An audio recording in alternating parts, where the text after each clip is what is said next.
Welcome to another edition of the Roar of the Lions UK podcast, sponsored by Buzz and Sounds Recording Studio. My name is Matthew Turner. Thank you so much for joining us for episode number 51. Anyone fancy any corn? This is also our first live stream, so thank you so much for joining us for that. If you are live on Twitch, we really appreciate your support. I'm here with my co-host, Ant and Aaron, and our regular guest, Ryan. How you doing, boys? Yeah, doing well, thanks, Matt. First live stream today, and also the first time I've appeared via camera on one of these things before. Usually when you see me on Instagram, I'm behind the black screen of this. So hello to you all. Yeah, I'm fine, thanks. Thanks for having me. I'm becoming quite a regular at this, so I feel like I'm a bit more polished now. So, evening, everyone. Can't complain. I took the opposite route to Ryan and decided not to be polished and just wear a hat and a hoodie instead. But I'm really excited. I don't know if people have realised on Twitter that we've been a little bit excited about this. But yeah. Yeah, it's a different feeling. Just to discuss this first off, we've done 50 episodes normally, and this is our first one doing live streaming, and I kind of feel like I did maybe in the first episode. I don't know about you, but I have a little kind of flutter in my chest, like, oh my God, what's going to happen? Just to let you guys know as well on the stream, if you're watching it live, if you've never seen us before, we do like to swear a little bit. We're going to try and tone it down because we don't know who's watching live. But if the odd one does come out, please don't have too much forgot us. Thanks. Right, so to let you know what is coming up in the show, we've got some news. We're going to recap what's happened in the last 7 days since we were last with you. We're going to break down the Darnold trade and how it's affecting Detroit. We're then going to do a little bit more of a deep dive into pro days. 2 weeks ago, Ant and Ryan took us through some of the prospects a little bit deeper into the draft than rounds 1 and 2. We're going to complete part 2 of that now, looking at the pro days from the last couple of weeks to see who's going to be some of those steals in the later rounds. Let's kick it off with the news. And none of the free agents that Detroit let go in the last set of free agency have been picked up by anyone else. So Everson Griffin et al. Are still available. In terms of the signings, 2 people have joined Detroit. They're both cornerbacks. Thank God, we needed that. The first one, outside cornerback, Quinton Dunbar signs with Detroit on a 1-year deal. This was confirmed by his agent and actually was made official a couple of hours ago. He's 29 years old. He had a breakout season in 2019 with Washington. He had 4 interceptions in 11 games. He's really suffered with injury in the past 3 years, including only playing 6 games for Seattle in 2020. And he's going to compete with Jeff Akuda and Amani Oruwariye for snaps. And in the slot, we've got our presumptive starter now in Corn Elder. He goes by Corn, although his name's actually Cornelius. He signed on a prove-it 1-year deal as well. He's also had his injury issues. He was on IR for his entire rookie season. And then in 2019, he was actually cut by Carolina, was signed to the Giants practice squad, and then was re-signed by Carolina off that practice squad just a couple of weeks later. So a bit of a weird route for him. After being re-signed by Carolina, he was then signed again for 2020 and went on to play every game for them and graded very well for a slot corner, especially in a secondary that suffered a little bit last year. Boys, how are we feeling on these 2? For me, it seems like positions of need, filler, cheap, low risk, low reward, perhaps. Does anyone think anyone could last more than a year here? Well, I think that's why they've been given the 1-year deals, really, isn't it? A lot of the signings we've made are prove-it deals. But if you look at what we have now to what we had last year, we had Trufant and Coleman both earning $9 million apiece, both thoroughly disappointing and both costing an absolute arm and a leg to get rid of. Now we have 2 cheaper options here. But, 2 guys who have proven in the past that they can do the job, and if they can rediscover some of their old form, then, not only are they going to be great for the team, but they're going to be great for Oruwariye and Akuda, and that's what we need, the veteran presence there to help them to develop. So, for me, it's a great deal. It's just part of, this year is a bit of a, we've got a lot of salary cap issues, a lot of dead cap in there. So let's give the prove-it deals. If they work, when we've got more money next year, sign them on a little longer. Yeah, thumbs up from me for these. Yeah, I also agree. These are 2 good, cheap deals. One big thing is, like you say, getting some pass rush back with Flowers. And we said we had a breakout year.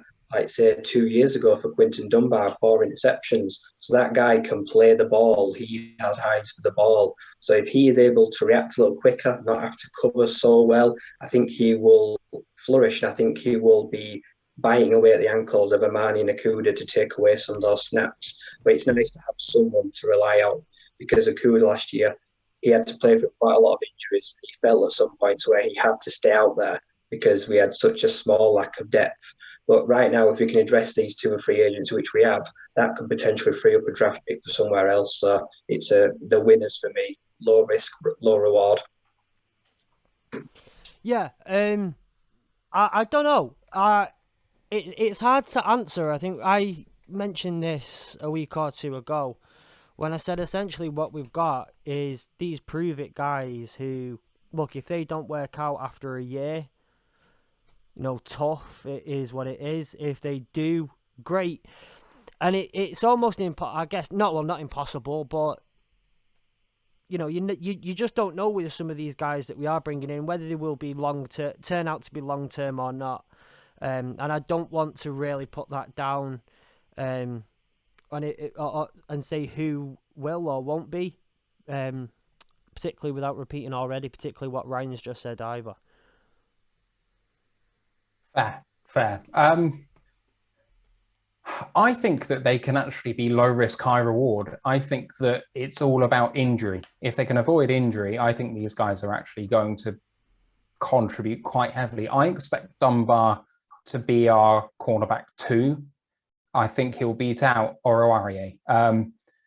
The thing about Oruwariye that I kind of fear, especially in this coaching setup, is that the coach comes out and says, we don't want turds on our team. And I'm not calling Oruwariye a turd, but in terms of what he meant by turd, he said he didn't want players who flash greatness in the odd play here or there, but actually consistently aren't doing particularly well outside of those flashes. And last season, that is exactly what Armani did. He generally played poorly and had a couple of big pass breakups in moments. But other than that, he was at fault often for touchdowns, I felt, last year. And he's someone who needs to really pick it up, I think, in order to get a starting spot. Dunbar is someone who, I don't know what the contract is. It hasn't been released, but I suspect it won't be very much. Who I think, you know what, this is going to provide us value for money. And Oruwariye could be out of here next year. I think it's his contract year. If anyone wants to correct me, that'd be great. But I'm pretty sure it's next year. Next year. But even then, I fear for his position in this team. Elder played well last year in every single game, so I've got no real concerns about him particularly. But anyway, any more to add on the cornerbacks, boys? I just think. Go on. I was just about to say, if you'll notice by what's done in the draft, if Oruwariye's position is under threat, if we draft another corner this year, especially high, then you might be right on that score there. But I think they'll keep faith with them both for this year. I think, the secondary, it was very hard to blame some of them last year when you've got no rush, when your D-line great, and when you've got veterans with you who are vastly underperforming, as can be told by the fact they've both been cut. I think you do have to give him a little bit of slack for this year, like we do with Akuda. Fair. Right, I've got a comment. Sorry. I'd agree, just saying, and particularly with Oruwariye, there's that old famous, and again, I'm not going to try and come out here and call Oruwariye a turd, but there's that old famous saying that you can roll a turd in glitter, but it's still a turd. And you can have these flash moments, but it is what it is when beneath the surface. But to kind of echo what Ant has just said, there are so many issues that we've had in terms of just bad play calling on defense. The position that Patricia and Corey Underlin were putting these players in, particularly anywhere behind that D-line, I don't think the D-line was put in a bad position. I just don't think they were right in what they were doing, other than maybe Romeo Aquara and on the odd occasion a couple of the others. But these defensive backs have been put in such terrible positions to be able to make these plays and make these things happen, and to be able to, I guess, in many scenarios still have moments to look good is something to give him at least another shot. If he continues to show that kind of form throughout this year, I am pretty confident that we won't see Amani Oruwariye in 2022. Just got a quick comment from Taib in the WhatsApp chat, and if you're not part of that WhatsApp chat, hit us up on Twitter. I've unlocked our account so that we can receive DMs from people that we're not following. So if you're not following us, do follow us anyway. You can send us a DM, we'll get you in that chat. But Taib asks, and we haven't prepped this, boys, so good luck. Who are your outside linebackers, presuming this is a 3-4 defense? Who wants to come in on that straight off the bat? No one? I fancy it a little bit, so I'm going to come in with that. Assuming the 3-4, I reckon the outside linebackers are standing up kind of players on the outside are probably going to be, or at least one Aquara brother. I think it has to be, because I don't see him playing inside in the 3-4, so he has to be playing on the outside. Otherwise, I think we're struggling for that second one. It could be Charles Harris in a rotational role, but I don't see him being a player who's going to be on the field more than 30% of the snaps. It could be the other Aquara brother. I could see that happening for maybe 20% of the snaps. I could see Jameen Collins flicking into that role sometimes. He is a freaky athlete, and people don't really understand that because we've seen him be in the center of that defense and not really moving too much. But actually, he plays that sort of outside linebacker role very well. And I think Mike is very much in the balance for this draft. Beyond that, I'm struggling for that second one. I mean, Austin Bryant is more of a 5 technique or 3 technique. I don't see him pushing out to 7-9 outside linebackers, not him. Nick Williams, obviously not. Flowers is more of an inside guy, and out he'd be on the 3. So I don't know, boys. How about you? Would your number one there? Would your number one there be a Sam or a Will? Good question.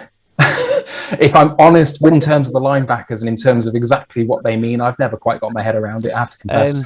I'll just sorry, really quickly. I'm sorry, Ryan, as well. For those of you who don't know, I learned this week, and I've been itching all week to be able to use this terminology. You've got Sam, Will, and Mike. Sam is your strong side. Will is your weak side. Mike is your middle. Nice and easy to remember. Will weak, Sam strong, and Mike middle. So who's your strong? Who's the linebacker on the strong side, and who's the line? And I know you say you're struggling to figure out a second. But is your number one strong, or the other weak side? And that might help you to decide who's on the other side. Well, where does Anzalone play? Because we've got Anzalone now as well, don't we? Anzalone's an off-ball linebacker, isn't he? See, I sort of blanked out because I want us to take at least 2 linebackers in the draft. I think there's just a massive hole there, and the whole thing needs an upgrade to go around Jamie Collins. So on the current team, I said I'd rather upgrade the outside position. No, I agree. If we're talking just what we've got now, for me playing football, from what I understand is, I will put Jamie Collins at Mike because he's the veteran presence. I trust him to call the strength. Outside, inside, you've got to put Julian Aquara because he's got that length. I expect him to be able to win on the outside behind his brother Romeo. But on the other side, I am struggling because we've not mentioned Jalen Reeves-Maybin, but I just don't think he's big enough. Can he hold his own on the outside? I don't think he can, so I do think we need to draft an outside linebacker, which screams someone like a Parsons to mirror on the other side. Yeah, it makes a lot of sense when you put it like that. Right, let's go into some other news, unless anyone has anything more to add on that. No, all I'd really add to that is outside linebacker is by far it's not just linebacker that's our biggest need, it is outside linebacker. And that is where, all priority should be, I guess, in that linebacker area going forward at the moment. All right, let's move on to some more news. There's not too much more to go through. So the NFL confirms it's a 17-game season for 2021 going forwards. A few players in their contract had provisions so that if the league season was increased that they'd pick up an extra game check as a result. Jared Goff is one of those lucky boys, and he picks up the largest game check of them all because it's based on the base salary, which is quite high for Jared Goff. So he picks up an extra $1.5 million for the extra game. But all of these players getting extra game checks, none of it will count against the cap. You're right there, Aaron, just getting changed in front of the cap. Absolutely boiling. I am really, really sorry. That's okay. No one needed to see that. No one did, but it's everything we can. You didn't know you needed to see it. Yeah. I mean, the thing is, we could take that out in the edit if it was recorded, but, never mind. So Jared Goff, $1.5 million, but all of the extra game checks will be counting as a bonus because the NFL doesn't want to screw over all these general managers who've just managed to get their team under the cap and suddenly they're not again. So these won't affect the cap, but it's an extra $1.5 million for Goff. Boys, an extra game in the season, it means we're losing a playoff game because it's in the CBA, that it's a 20-game season, including preseason and the regular season. How are we feeling on that? Is it a shame to lose an extra preseason game? Did we not need it? Did this season show we don't need as many preseason games? What about the extra competitive games, the injury problems that might cause? Aaron, any thoughts on that? The normal way people seem to look at it is, well, it doesn't matter if you lose a playoff game because playoff games are boring. But I think to a certain extent we have actually found out that we do need playoff games maybe a little bit more this year. Pre-season games? Sorry, pre-season games. We have found out that we need pre-season games just that little bit more this year. With some of the... we've seen a fair few injuries and we see a fair few injuries every year, but some of the season-ending ones quite early on, I felt like they were quite a bit more than usual. It's for our side of things, it doesn't feel like it hurts too much, but for a team like ours, actually, to be fair, I think we're going to benefit over the next couple of years from these. We would benefit from 4 preseason games, but it's in a certain sense a lot more exciting now. We get one more competitive game in there. I'll jump in. The thing that worries me is adding more games to the schedule, but not adding another bye week. I think this is going to hurt teams. If you look at the Lions, we had a bye week in week 5. Now, in a 17-game season, if you're after that playing 12 straight games and we were that injured and you don't really get another break, I think this is asking for trouble. So I think if they do look to add another 18 in a couple of years, that is going to demand having another bye week, but this is going to put real strain on some squads, I believe. How about you, Ant? An extra week of content for us, isn't it? Sorry, I know the players aren't probably thinking that way, and I do get where they're coming from, that they've got to have another extra weeks. I don't think we realise just how much it can take out of you playing the competitive games that they do, but yeah, there's not much I can really add to that. As I say, just we get a bit more extra content to work with. So, as long as we're not the first team to go 0-17, that's all we have. Yeah, we got to avoid that. In a mix, this promise of 17 games is the revamping of the international games. So there's going to be at least 4 games per year abroad. Of course, there were 4 in the UK, so that's not news. But what we do know is that that's a minimum of 2 in London and probably 1 in Mexico and 1 in Germany. And we know that the Jags are separately negotiating to play another 2 games at Wembley. So we still might maintain the 4, but at the moment there's sort of like a fall in the number of games here. But every single team must play a home game abroad in an 8-year span. And to Green Bay, who've never done it, sucks to be you. But how are we feeling on that, boys? Do you feel bad that perhaps we're losing a couple of games in this country? Would you go over to Germany to watch a game? I can't imagine I'm going to commute to Mexico for one, if I'm honest. I'd love to, but I've got to get to Detroit first, to be totally honest. To be fair, I just can't wait to go over to Germany during Oktoberfest for an NFL game. It will be the biggest party that there's ever been before. So, yeah, I'm all for that, really. Yeah, as someone that's watched American football abroad, I have been to Europe luckily in Italy and Germany, to see how much they love their football and how their pro leagues are growing. It's brilliant. I've not been to a London game, but London's grotty. It's horrible. I'd rather jump over to Europe. I can probably get there just as quick from West Yorkshire. Yeah. No north-south bias there, is there, Ryan? I was going to say we need a purpose-built stadium up north. That's what we need. Bring one of them up here. But it's exciting in a way that certain teams are guaranteed, and we know that. Look, as much as each of the 32 teams is going to have to give up one home game, we know that each team has to play an away game.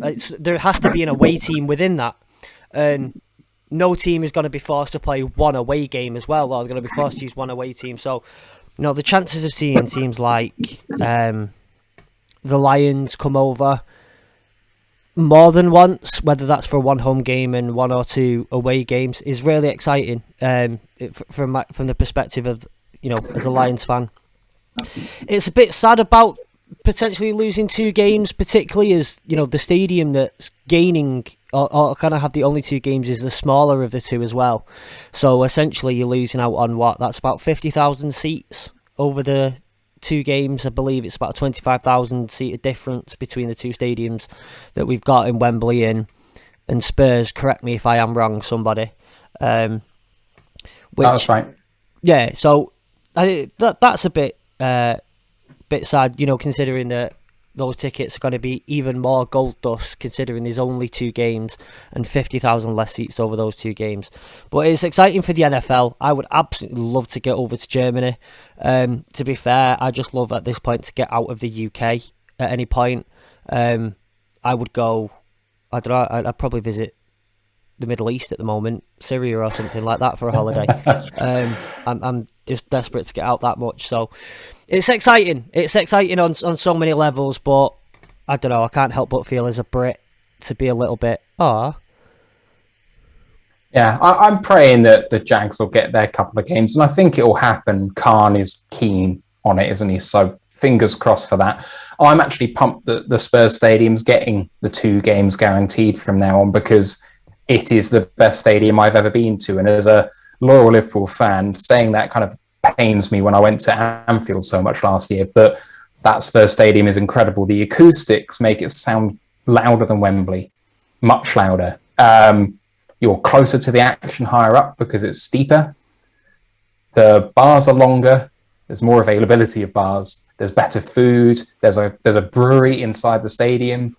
I mean, I know that Ryan Farden has said in a previous chat that we've had that he's an Arsenal fan, so he hates it by default, but also that it's a fairly inaccessible location, which is true. It's a long walk from the tube actually to the stadium, and there's not much in terms of ability to kind of do a tailgate or anything like that outside because it's in the streets, just around. Like there's absolutely none of that going to happen at Spurs, but the in-stadium experience is far superior. Like it's not a comparison. Wembley is terrible compared. So, but I know that. Sorry, I know we want to kind of move on. I've been to Wembley numerous times, and I had some absolutely fantastic days at Wembley. I'm yet to go for an NFL game, but from what I see every year, with everything that goes on around the concourse, with all the tailgating and things like that, do you not think that, I don't know, that the experience in some way, I know the inside the stadium experience is much better, but is the whole general experience just simply lessened by none of the fanfare? Or do you think that they're going to have to work it out so that somewhere, maybe a few stops down on the tube where there's a bit more space, that they can at least have something going on? You've been, so you know a bit better what the fanfare's like. So what they tried to do outside the Spurs Stadium is build some areas where all of this was going on, but it was a fair old walkway, and it was long and thin as opposed to it kind of being a big square area. And I kind of feel like when it's a big square or round area, everything kind of feels much bigger and louder when you're coming into it, whereas this was kind of like you've got a parade going on, but you're walking through it. And I don't know, it was just a bit sad.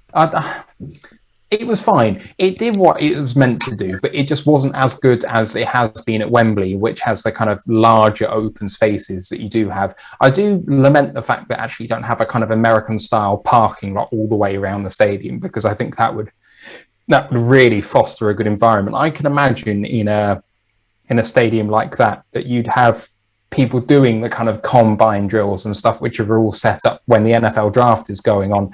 All of that stuff is happening around. I think that would happen at every single thing around the London game all the time. And I think that'd be terrific. I have no idea how fast I can run the 40, but right now I really want to find out. I am going to find out at some point. Wembley doesn't do it well either. So I think that's kind of a softening blow. It's not great, but it's okay. So I don't mind too much. I don't think it detracts from the in-stadium experience personally. That's fair. Like I say, I've never been, so I can't comment myself on what that experience is. It is like, and what is taken away from that experience by it not being at Wembley. So I just thought, your opinion on that, or your experience on that is far more valuable than what I think any of us can say. Yeah, that's fair. Right, next bit of news is Jeff Akuda has changed his shirt number. He follows in the footsteps of previous CB1 Darius Slay, from changing from 30 in his rookie season to 23 going forwards. This hasn't been officially confirmed by the team, but that is the numbered shirt that is being sold on the NFL shop. Is it a strange coincidence, or is Akuda going to break out just through a twist of fate now? You know, he's seen the writing on the wall after the first year and thought, I've got to give him a sign. I'm bringing it back. What do you think, boys? Anything in this? I'll start. I've seen on Twitter a lot of people don't like this. I don't think. I think a lot of people would rather he went with another number. They feel like it's a bit of a cliche almost. I'm surprised. We know for a fact that the NFL is not going to pass forward this rule. You're not going to have single-digit numbers for defensive backs. They're not going to go all college messy. Otherwise, he would have taken probably number 1 from Ohio State. I personally, I don't care what he wears, but I feel like he must have spoken to Slay. I feel like they must have had some conversation. He must have said, look, I want your number. I'm going to try and carry on your legacy, be a lockdown corner on the outside. He didn't need to, but he might even have asked for his blessing. So I think it's quite a sincere move. I think this is him saying to us, look, I know what you've had before, and I am going to try and step into his big shoes to fill. So he's making a rod for his own back by wearing it, but I think he's going to hopefully live up to it too. Fair.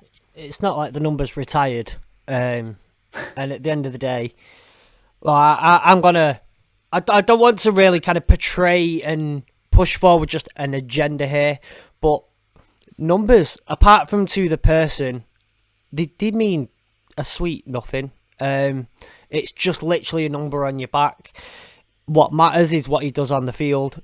I have no qualms with him taking whatever number he wants. He can take number 1, he can take 99, he can take any number in between. Look, I don't see him. I don't see him as kind of turning around and thinking, right, I want to try and carry on something for Slay, or try and see if he can channel in that big play Slay. Big play Akuda doesn't quite have the same ring to it, so we're going to have to come up with something new. I'm thinking big mover Akuda or something. Or just simply, let's roll forward with free Hefe. But, it's much ado about nothing. It's just a goddamn number, and let the lad play. Can we not roll with unbelievable, Jeff? Oh, yes. Yes.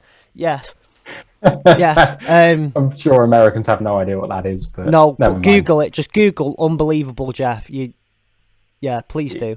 It's excellent. All right. Let's move on to the last bit of news then. CEO Rod Wood has indicated that jersey changes are very much on the agenda, that they've already thought about it. this can happen in 2022 onwards. The last change to the uniforms was in 2017, so that's the 5 years they have to wait to do that. Anything you boys want to see, anything you want to get rid of, anything you want to bring back, anything new that you've been thinking about? Oh yeah, let me start. Just 1 minute, I've got an example. Are we getting a fashion show? Oh no. Hashtag bring back the black. Let's get it trending. Yeah.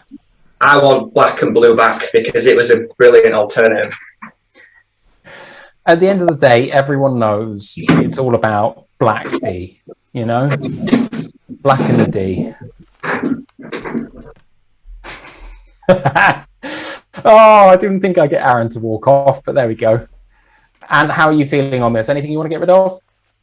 No, I'm just done. as long as we keep the white jersey. You know, I love my white jersey, so I've got my town one, I've got my Lions one. Just keep them the same, please. Love white. I think it's just the alternative. Just change the third strip. That colour rush silver were nice. I had the sleigh, but it's just a bit dull, really, actually, now. I quite like the silver, personally. I know it splits opinion, but I bought a Golladay one about 3 months ago, and I don't regret it. Even the name, I don't regret it. I like the silver. It looks even a bit grey. I like the silvery grey one. I don't know what colour it actually is meant to be. Maybe I'm just a bit colourblind. I don't know. But I like it. I think it's just quite bold. I quite like bold colours and whatnot. I like the idea of bringing in the black. I think it suits kind of this Dan Campbell almost heavy metal experience that they want to offer, and tough experience that's quite intimidating, and that's a colour that people wear, you know, for those sort of things.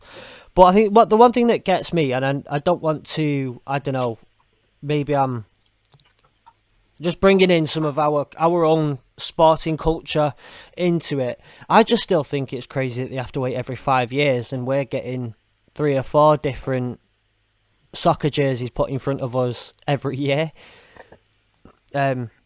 So I'm just more than happy they're not fleecing us for the cash on this one. Well, I mean, they could change all of the shirts and ask you to buy all of them again. You never know. You never know. I mean, well, I've bought 3 Lions jerseys in the past 2 months. I think that's overkill, because I'm going to end up with just like a wardrobe of Lions jerseys, and Sarah just, well, being pretty pissed off at me, to be honest. I've said when we buy our new house, I'm going to put up like a rail behind wherever we put the camera in the office, and I'm just going to have like a rack of Lions jerseys behind me as my background. I am all in on this idea. It's going to be excellent for the pod. Oh yeah. Oh yeah. All right, that was the news. Let's move on to the big trade which has happened in the past 7 days. No, not the other one. This is the Darnold trade. So the Jets, we knew that 2 was probably going to be a quarterback. We knew they weren't budging.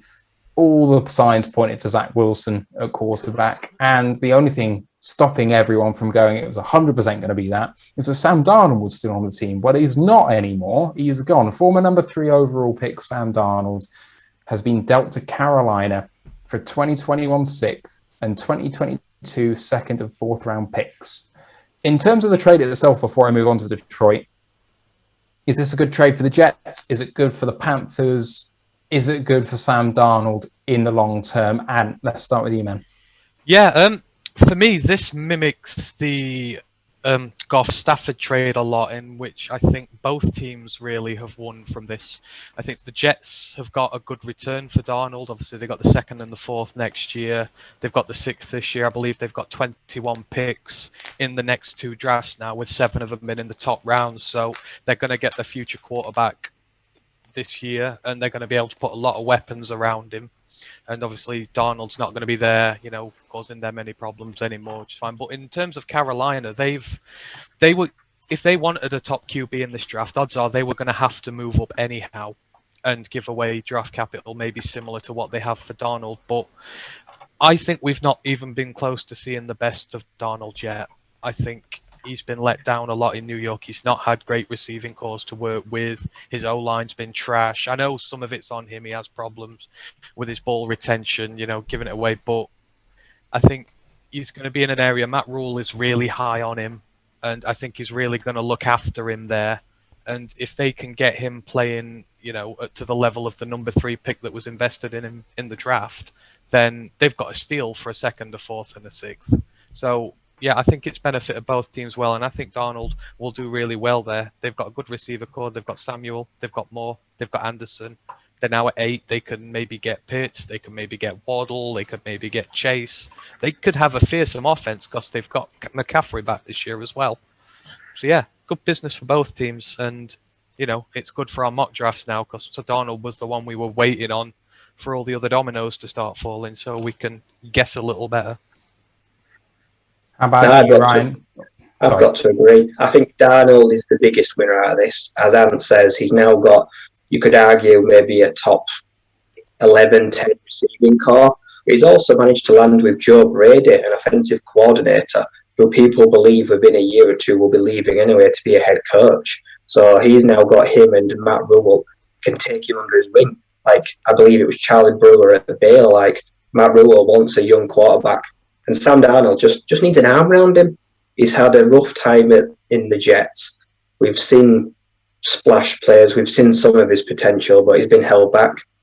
The Jets, yeah, they stash a few more draft picks. But like I say, now they could stop taking on questions. Now their draft targets have been narrowed down. Now we know for a fact it's probably going to be Fields or Wilson. So for mocks, for drafts, I think now that pretty much locks in the first 2-3 draft picks. So I think for both sides, yeah, it works pretty well. No complaints. Yeah, I think I said one of the things that gets me is that I didn't think, to be honest, that the Jets held enough cards in that trade to get what they did. They've already got a top pick, so their demand to they don't need too much to get in to be able to get that top quarterback in the draft. They've just got a brand new head coach. They've got they wanted rid of him. And so in some ways, I guess it's kind of, like I say, it's kind of similar to the Matthew Stafford deal. In there are some relative similarities even in those parts, in the Lions picking at 7, Dan Campbell, and the situation around them being a bit too willing to just kind of trade Stafford. But I genuinely just didn't think they held enough cards in that trade to be able to get what they did. So I don't see a loser in it, but I think the Jets can be a little bit happier in what they've got out of it than they probably should feel, because I don't think they probably should have got that much. Yeah. Sorry, go on. My bold prediction is I'm going to say whoever takes it at the Jets, not next year, but the year after, I think they're going to have a weird record in 2 years. I think they've got that many key young pieces and that many draft pieces to add to them. I think within 2-3 years, they're going to be a 10-win team easily. Yeah, I can definitely see that. Their coach is young and hungry. A lot of people wanted him here. I think that's going to be an atmosphere that, is not unlike ours in terms of collaborative approach, promoting from within, collective responsibility, all of that good stuff. I feel that from him.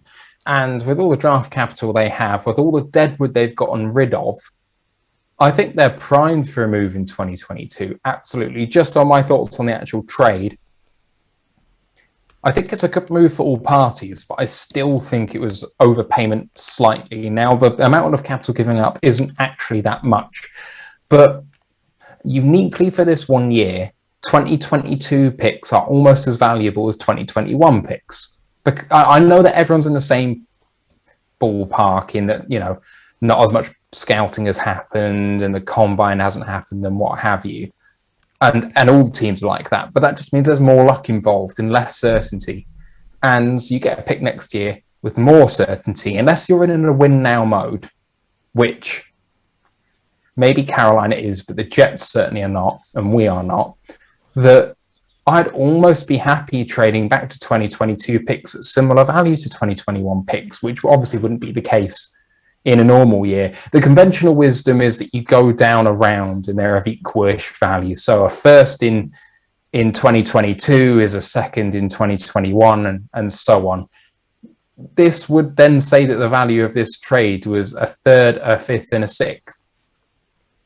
I just don't believe Darnold is worth that on the body of work so far. And, you're projecting, you're saying, the sort of player he is going to come on in the final year of his deal. And in the second contract, his first vet contract, that he's really going to pick it up. He's a pocket passer.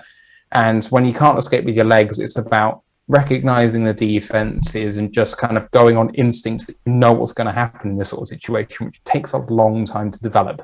So I'm a believer in Darnold actually picking up over the next 5 years and becoming a good player. But that still doesn't mean I don't think that they've overpaid. They have overpaid. There was absolutely no market for Darnold. It's been confirmed several times. A couple of calls were made, but actually no interest was forthcoming. Carolina were the only ones in the market, and he was walking after this season coming. So they've paid this in order to make sure no one else gets him for free at the end of his contract. It's a massive overpayment. They would have been paying to get up in the draft as well, so it's one of those. It's they're investing now. They don't feel that maybe the market's there for them this year, so. All I can say is, though, the Jets division's going to be stacked in a few years' time. I mean, the Bills look amazing, the Dolphins are rebuilding under Flores, and the Patriots aren't going to be bad for long. So I think that's going to throw up some fun fixtures in a couple of years when the Jets are rebuilt under Salah. It's true. It's true. I mean, the other thing about it being, as I say, that's what it's going to cost to move up for in the draft. But the thing that's underrated there is, yes, you have a rookie quarterback, and you don't know quite how that's going to go. But a rookie quarterback, you don't quite know how it's going to go. And Darnold of last year, which one's going to be better? Well, you don't know. But what you do know is that the cap value of the rookie contract next year versus Darnold's deal next year is vastly different. Darnold on a fifth-year option as a quarterback, as a number 3 overall pick, is going to be pretty high. I'm not quite sure what it's going to be, but it's going to be fairly high. If you've got a rookie quarterback in his second year, you can afford to put one of the best free agent pass catchers in your wide receiver group, or you can afford to get 2 pretty elite defenders in your secondary to give yourself a better chance. And that's the difference. You're not quite sure what you're going to get with your quarterback, but your overall team is going to be better. I'd have preferred to trade up in the draft if I was Carolina. I think they've missed a trick. They've been desperate, though, Carolina. And one thing I don't think you can really discount is that desperation. I really think that they've kind of been shooting themselves in the foot a bit, because we all know just how relatively aggressively they've tried to tackle most quarterback situations in the league so far, I believe, apart from Mitch Trubisky. But then again, I don't think, not even Carolina were that desperate. But they really have shot themselves in the foot. We know just how interested and how aggressive they wanted to be for Stafford. We know that, on a couple of the other situations, they really wanted to try and dig deep in and get a quarterback. I think they possibly believe that with a really good receiving core that they do have, that they might want a quarterback that's kind of ready now. Maybe if it's not for the Super Bowl yet, because I don't, obviously Sam Darnold is not quite Super Bowl ready, shall we say, but someone who knows what they're doing. They've been in the league a little bit longer. They've got a good enough receiving core to make that quarterback look probably a bit better than they are. And we'll just, I think the Panthers are in that position now where I think that they've let too many of their cards be seen, and they've had to just kind of roll with this is where they think the team's at, and they're sticking with that, and that's allowed the Jets to get a little bit more out of them than they possibly could have got in any other trade. If I'm the Panthers now, I am drafting. I'm taking O-line because they're in a position, I feel, where we know they can put the ball in McCaffrey's hands. They'll put games on his back. He is there and he knows he will have to win some games single-handedly. Now, if he's healthy, he's able to do that. But right now, coming back from a whole season out with an injury that looked minor at the time, but it just kept pushing him further back, there will be big doubts about his fitness. He is going to have to help Darnold. He's going to need to shift some of the weight on the load onto him. So we don't know how it's going to be. It's going to be interesting to see. It's very true. Right, let's move on to the impact on Detroit. So everyone wanted to get ahead of Carolina at 8, or so the conventional wisdom would say. Carolina need a quarterback. They're going to be the ones trading up. If they don't trade up, you need to get ahead of them for a quarterback. Specifically, you're talking Denver, you're talking New England, you're talking Washington, and you're talking the Bears as well. All teams that are potential trade partners for quarterbacks. With 8 gone, Denver are now the team to jump. And you don't have to do that for 7. I mean, Carolina are potentially a partner for someone to do that at 8. Or someone could trade up ahead of us to Atlanta at 4 if need be. So is it too obvious to say that this impacts on Detroit negatively by reducing the trade value of the number 7 pick? No, I wouldn't say so. I think Holmes and Campbell have been clear from the start. You know, they're going to be fluid to what the situation is. I don't even think they know what the pick they're going to make at 7 is yet. I think they're going to have a list of situations, and then come draft night, well, however the chips fall, there'll be a guy there who they want. So I don't think it matters if teams move around us. I think they've got their own plans in place there. And like you say, depending on how this falls, I mean, because if Mac Jones moves up there, then that throws a big wrench in things. That brings the trade deal right back open again. But no, I don't think it negatively impacts us. We're either going to get an elite player or we're going to trade back for some more picks. And both of those are ideal for us at the minute because, you know, it is all well stockpiling picks, but you need to add some elite talent as well. So either way, we win. I think we're in a position where this is probably the best position we've been in a while. 3 last year, we had little to no trade partners. Like, we didn't really have any interest whatsoever. This year, we've arguably got more. And as Ant says, if for any reason, like the 49ers do reach massively for Mac Jones, that will be turmoil for the top 7 picks. Like, instantly, you know, Lance or Fields could be falling, and that makes 7 a super hot commodity, which means we could have a plethora of actual trade offers. But right now, with the amount of needs we have, 7 is BPA. It's best player available. You really can't go wrong. We might trade back or get a Jalen Waddle, but right now we could probably get a Sewell, a Parsons. We could take Pitts if he's there. Like you say, right now we are in a position where we can get a starter, an impact player right now. So I'm not too bothered about the draft line, to be honest. How about you, Aaron? I think maybe over the last couple of years I've not paid as close attention as I have this year. But for me, I think that this year's top 10 in the draft is one of the best that you can find, or at least one of the most closely contested out of most years of the draft I've watched. You've seen just how many players have come from. I think is it Trey Lance?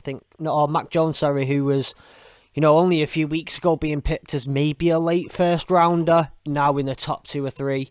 You've got the likes of Micah Parsons, who was being, you know, maybe even going just before us, but probably, you know, pretty much he was ours, and now he's being picked at a bit further away.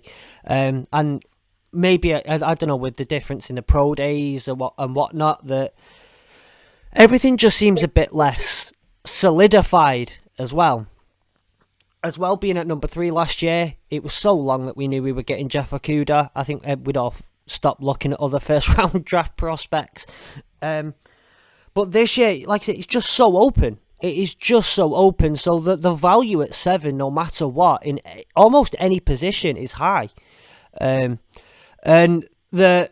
whether it's a team after a quarterback, whether it's a team after a top-level wide receiver, or maybe even, you know, Penei Sewell, who seems to be dropping down a little bit and finally making his way towards picks 7, 8, and 9, and I've never really seen him fall back that far recently.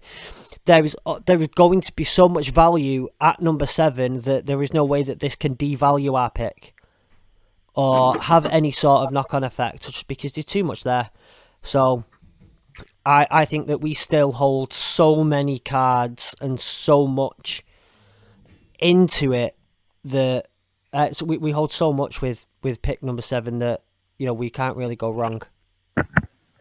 So there's a question from Zero Dark 40 in the chat, which kind of pertains to what's going on here, and he says, the Bears fall in love with Mac Jones, and they've offered Detroit a trade they'll accept. I don't know what the trade is, but we're going back to 20. Smith, Chase, Waddle, Sewell, Slater, Parsons, and Pitts are all off the board, having gone earlier. What's the pick at 20? And I'm going to give that a think while I throw it over to someone, unfortunately, who has to think about that in 3 seconds. Ryan.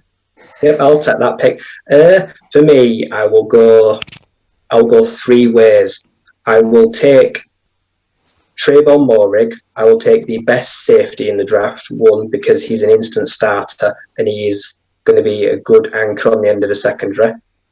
I will strongly consider Rashad Bateman because I believe that is his territory. I believe that is that 19 to 23 is where you're going to get the best value for Bateman, or anyone that can do it all on the O-line. Like you say, did he say Rashawn Slater's gone? Slater's gone. Yeah. Well, I don't know if isn't it a bit of a reach for Cosme at 20? Is that a reach, or someone that can do a bit of everything? So you wouldn't go Darasaur then? I'll pin it down to, like say, no line, or I will really want Trayvon Moehrig because we haven't had a top safety since Glover Quinn. It's been too long. How about you, Aaron? What do you reckon? I disagree with that final comment about us not having a top safety. Don't even. I've not said anything other than that I disagree. I disagree.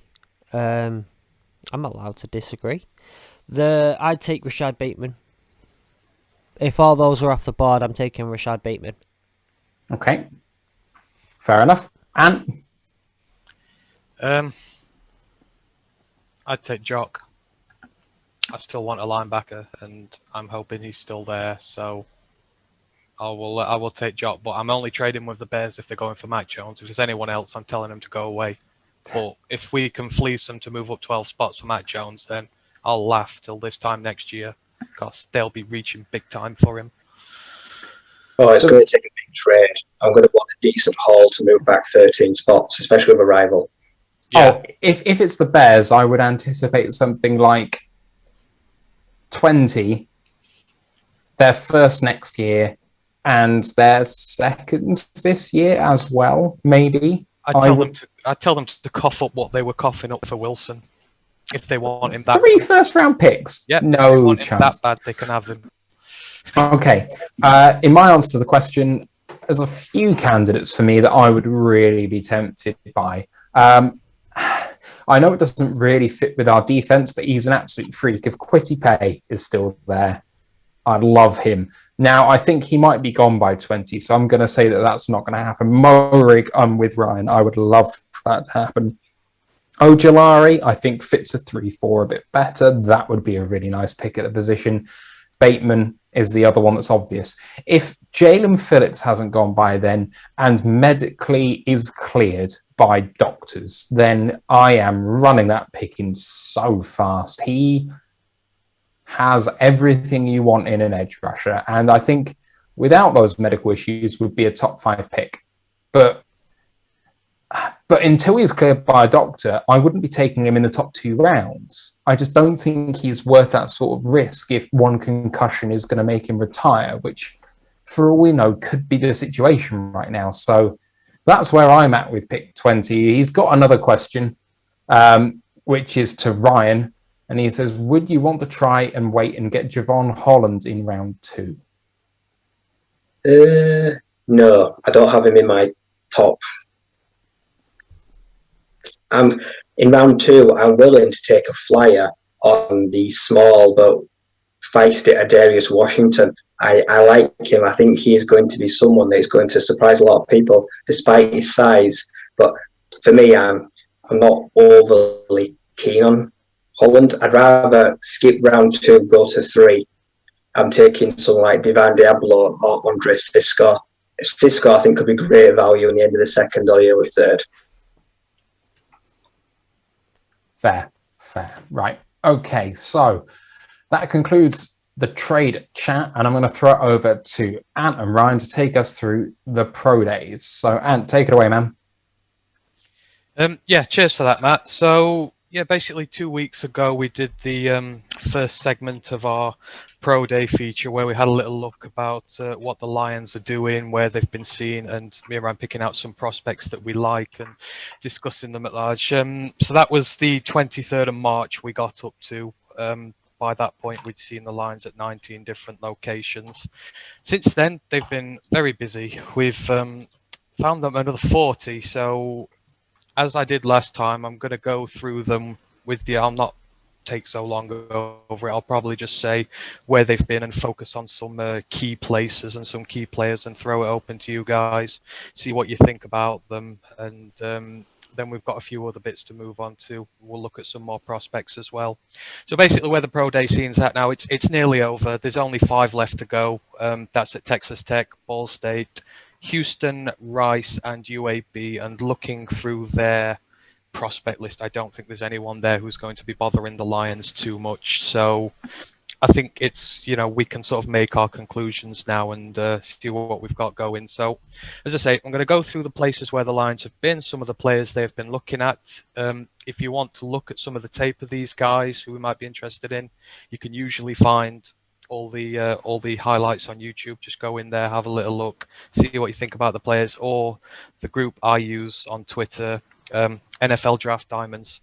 They have a wonderful website which goes into in-depth interviews with all the prospects, shows you tape on them. If you're interested in anyone at all, then go find them. They're a treasure trove of information, and you can have a look at the guys a bit more. So as I say, we got up to the 23rd of March last time, so just going to carry on there from where the Lions have been seen. So on the 23rd, they were at Coastal Carolina, Nebraska, Purdue, and UCLA. And I'm going to stop really quickly here to focus on Purdue because there's a very enticing prospect there in the wide receiver, Rondale Moore, who we've mentioned here. He's a very he's a Marmite prospect here. He's as much a game changer as he is an injury risk on his day, but the Lions were there analysing him. But also, there was linebacker Derek Barnes and defensive tackle Lorenzo Neal, who was seen chatting with Lions scouts for a substantial period of time. Now, has anyone seen... I've not seen much tape on Lorenzo Neal myself, but has anyone there seen much about him that can clarify that a bit more, what he's about? I must admit I haven't, but how about Ryan, perhaps? No, it's not a position I've massively focused on, to be honest. I've tried to stay away from that. I've been looking at more the offense side, less of the edging outside. Yeah, I thought that one was just a little interesting because obviously there's been a lot of defensive tackles in town for visits. It seems to be a place that we are trying to upgrade on a bit, but yeah, there's that. And then obviously Rondale Moore, I think we're split down the middle here as to whether we get him or not. It's probably a thing of whether he falls a bit later, given that injury history. It is a bit of a risk to take on, but anyhow, moving on. The 24th of March, Lions were at Michigan State. Obviously, they'd be checking out the local teams there who Michigan State weren't that great this year, but it still helps just to see what's available. They were at South Carolina, and there you have cornerback J.C. Horn, who had a really good day. If you're doing your mock drafts for your first round, J.C. Horn had an absolutely outstanding day, and if we trade back, and we are still looking at the corner position, he is a guy who we may look for, so keep an eye on him. And also a late round wide receiver prospect in Shee Smith. He had a very good day as well, so maybe another one to have a little look at. And on the same day, they were at USC and Virginia.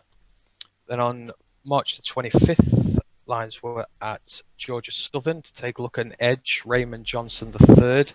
And they were at North Texas to check on the wide receiver Jalen Darden, who we're going to talk about in a little while. He's a hell of a prospect going in the later rounds here, and one who I do hope that we draft. And then the next one's Penn State, and obviously the big guy at Penn State, Micah Parsons. Now the Lions have been interviewing him heavily. I believe they've got another interview lined up with him. He's one of those who is much talked about and much debated when it comes to the number 7 pick. I think, unless any of you have changed your mind, I'm on my own for taking him at 7, unless anyone has changed their mind on I'll that. take him at 7, gladly. I mean, I was hoping you were going to say Pat Fryermuth, if I was honest, but no, it's too high for me. I would take him probably middle of the first round, but not 7. Yeah, definitely. Yeah, and also there you mentioned Pat Fryermuth. I think he's somewhere in the second. I think he's about averaging at the minute, but I don't think we're going to go tight end that early. I think if I'm right, his exact ranking is the pick that we pick at. I think it's 41 in the kind of consensus boards. Yeah, I can't see us going tight end there, to be fair. So yeah, rounding out March 25th, Lions were at SMU, Tennessee, and also at Western Michigan, again another local school and home of wide receiver Dwayne Escridge, who you're also going to hear about later because I absolutely love him. March 26th, Lions were spotted at Boston College, and then there was the big one at BYU. Obviously, that is the home of Zach Wilson. Dan Campbell and Brad Holmes both went to check him out. They've both been very vocal about going to check out all the quarterback options in the top 10. They say you need to do your due diligence in them, but I think, it must be there that he's not really going to fall to us. But you've got a few other intriguing prospects there as well. You've got the wide receiver Dax Milne, who we're going to hear about in a little bit as well. And then you've got Aaron's draft love in the later rounds, the offensive tackle Brady Christensen, who had a hell of a day himself. He's 6'6", 300 pounds, but he managed nearly an 11-foot jump, standing jump. And that's just for a guy like that. And running a 4.89 40, he put up some amazing figures, and I don't know whether he's going to stay hidden in the 5th round. I think he was last in much longer. Aaron, did you see any of his pro day there? Do you still think he's going to be in those later rounds, or would you be happy to spend a bit of a higher pick on him now that he's come into a lot of people's attention? Oh, he's definitely not staying in the 5th round. I think he's jumping up at least 2, maybe even 3 rounds. He's going to go in the probably. I would look more at the 3rd, but I think there's a chance, no matter how slim, that he could go in the 2nd. I wouldn't. I just don't think. I think for reinforcement compared to on the offensive line, when you compare it to where some of our other serious needs are and what value is in round 2 and 3, like we say at the likes of safety and at the likes of, there's just too much value in those rounds in other positions of need for me to want to or feel the need to spend that sort of pick on someone where we're only really needing reinforcements. As good as he will be at that.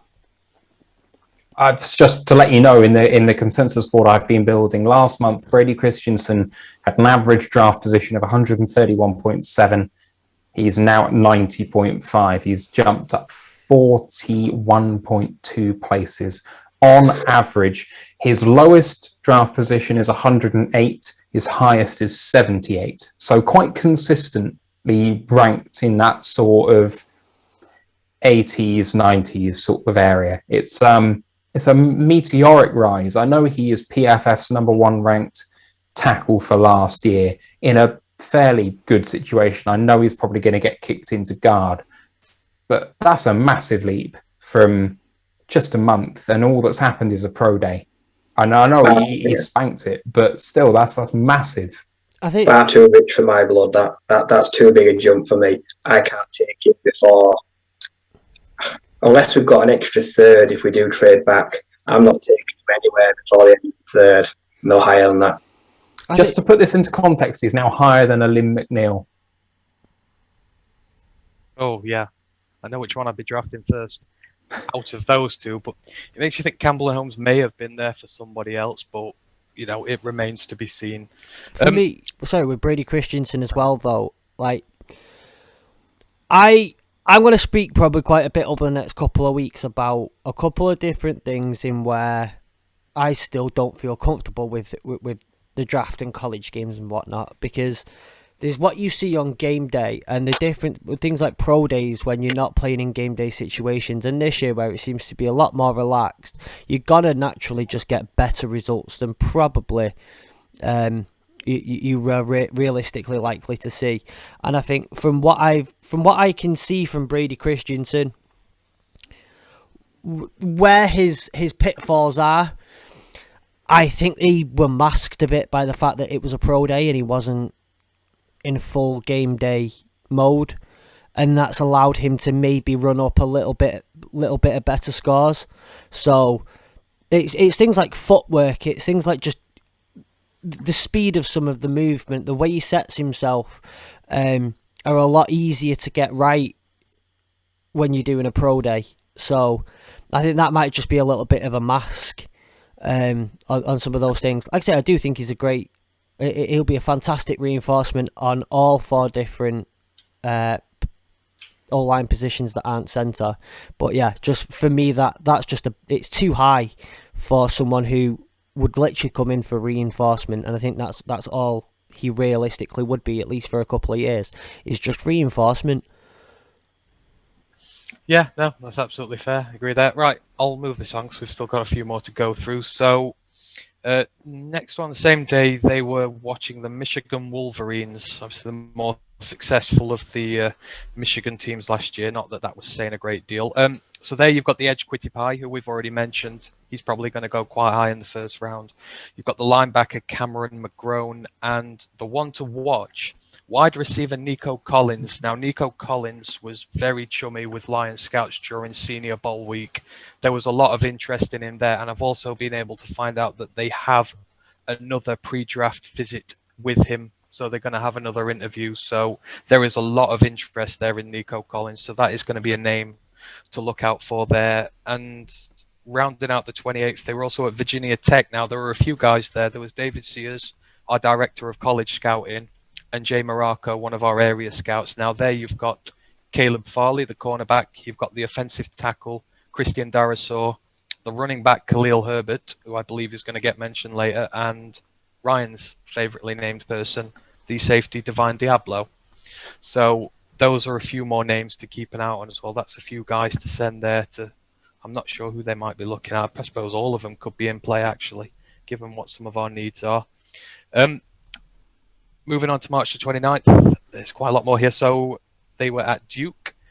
They were also at Miami, Florida, to check on the edge trio of Gregory Rousseau, Jalen Phillips, Quincy Roche, all potential first-round picks.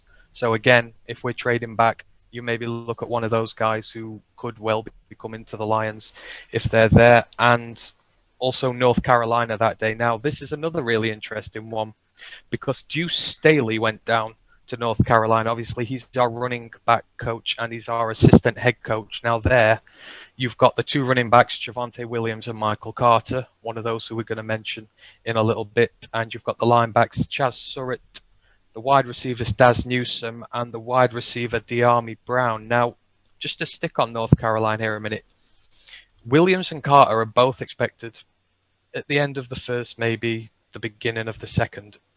Do we think there's real interest in these? Would we go so high on a running back again? Do you reckon? No. I think I saw something earlier today. I think it was Logan Lamoronde shared it on Twitter.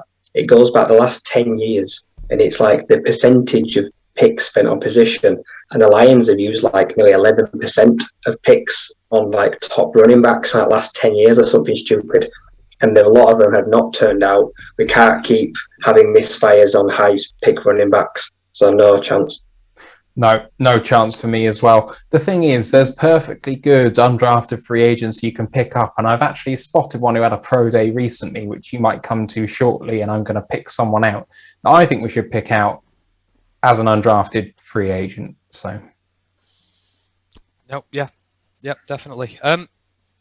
The thing is, with us also been as assistant head coach, he may have been there otherwise. Now you've got Chaz Surratt, the linebacker, Daz Newsom, the wide receiver. So 2 names to keep an eye on if they weren't there looking at the running backs. But I imagine they were doing their due diligence just in case. March 30th, they were spotted at East Carolina, Florida Atlantic, and that was to check out a running back, BJ Emmons. Now only 10 teams went there to see him. So I've not really done much info on him, but maybe they see something in this guy. I think he's a late round flyer, but he's one to keep an eye on as well.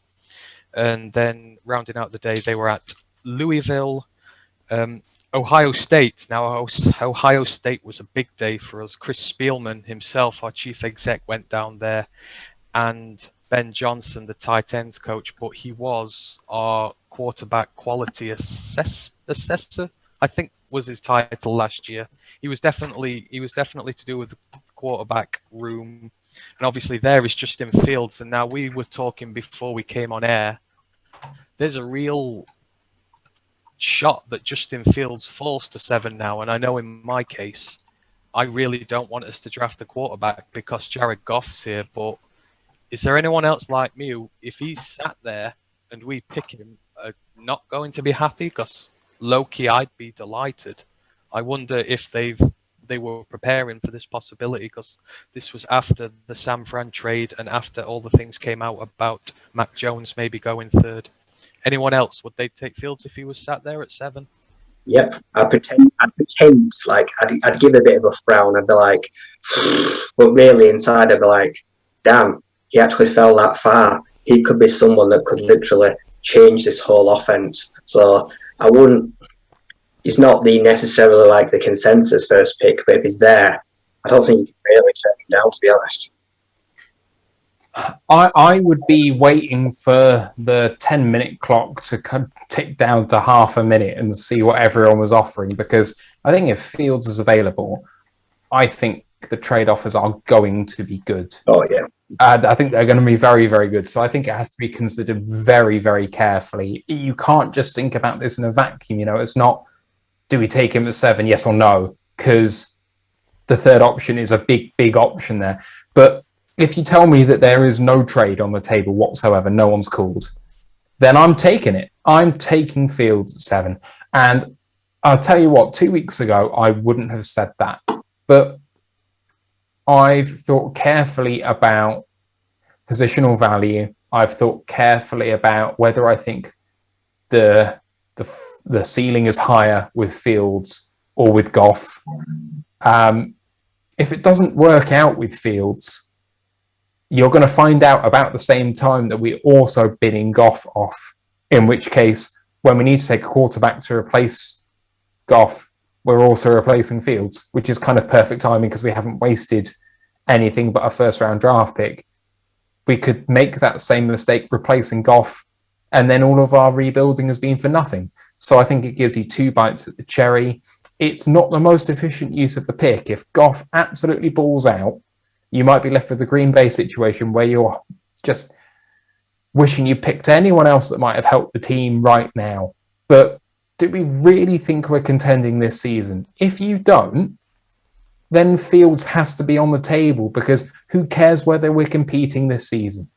And Fields is absolutely the pick that in 2023 might help us the most right now. That's just how I feel on it. And I'll tell you what as well, the stuff that Goff does very well is the stuff that Fields doesn't do very well.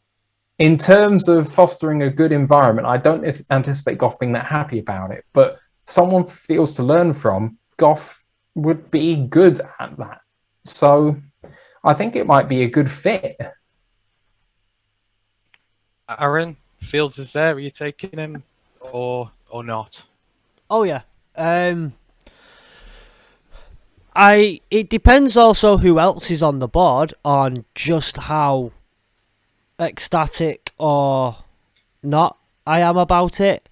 But I don't think I can say anything that hasn't really been said by Matt or Ryan yet. But look, if he's the best value on that board, best believe I'd be very, very happy with taking whatever that best value is. on the board. And look, we spoke a few times about Justin Fields in the past. We know that you've been very high on him, and I see exactly why.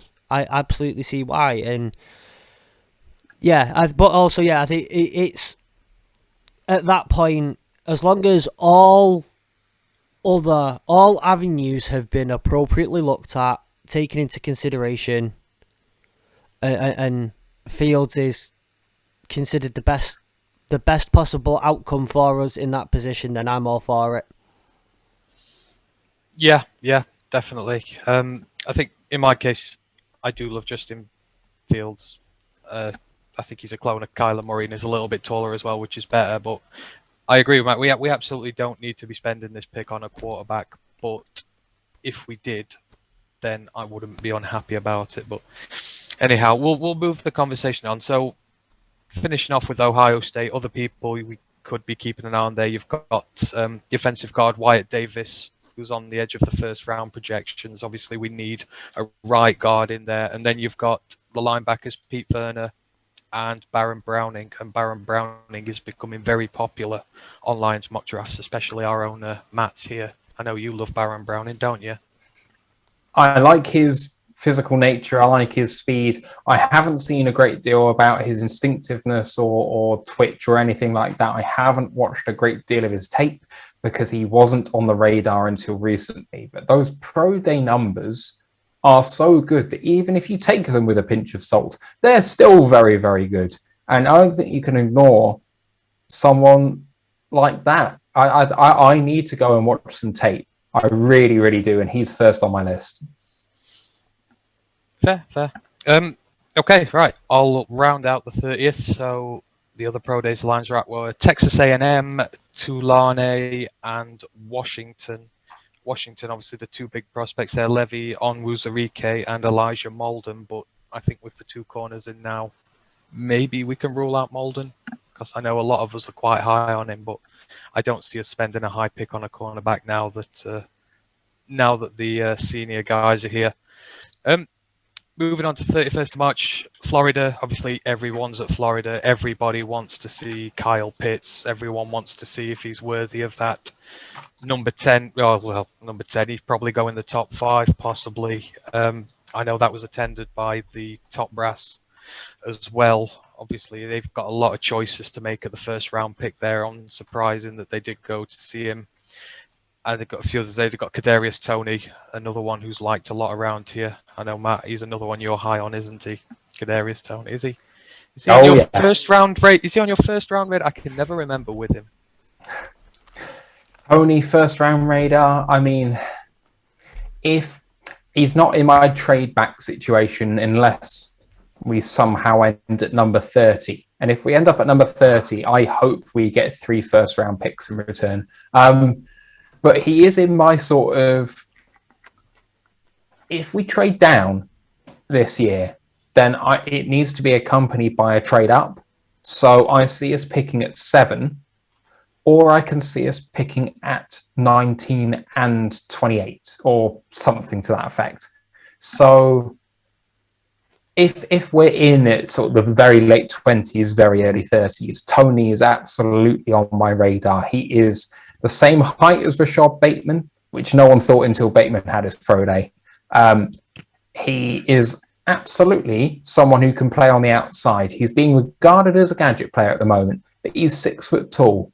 This is not a small guy. This is not some of your prototypical slot receivers going in the middle of the second round. He is electric with his feet. He's got twitch. He's got good catch radius. He's got safe hands. He's someone who is going to be underrated in this draft class because of how he was used at Florida, because they had Pitts over the middle and they had a quarterback who didn't really throw particularly accurately. So, Kyle Trask is trash. He is not a good quarterback. And at the end of the day, he's going to be someone whoever picks him is going to be very, very happy with how it turns out. Yeah, I agree there. Having watched a few Florida games last year, I can fully back that up. Trask is not the best guy. And I know he was, at the start of this season, people said he might go in the first, but that's definitely not happening this year. Probably expecting to see him in the hundreds now. Carrying on, Lions also at Kentucky on the 31st. The linebacker Jameen Davis had an absolute hell of a day. I think he's put himself in a lot of people's books up to linebacker 2 in this draft now, possibly above Owusu Koromoa.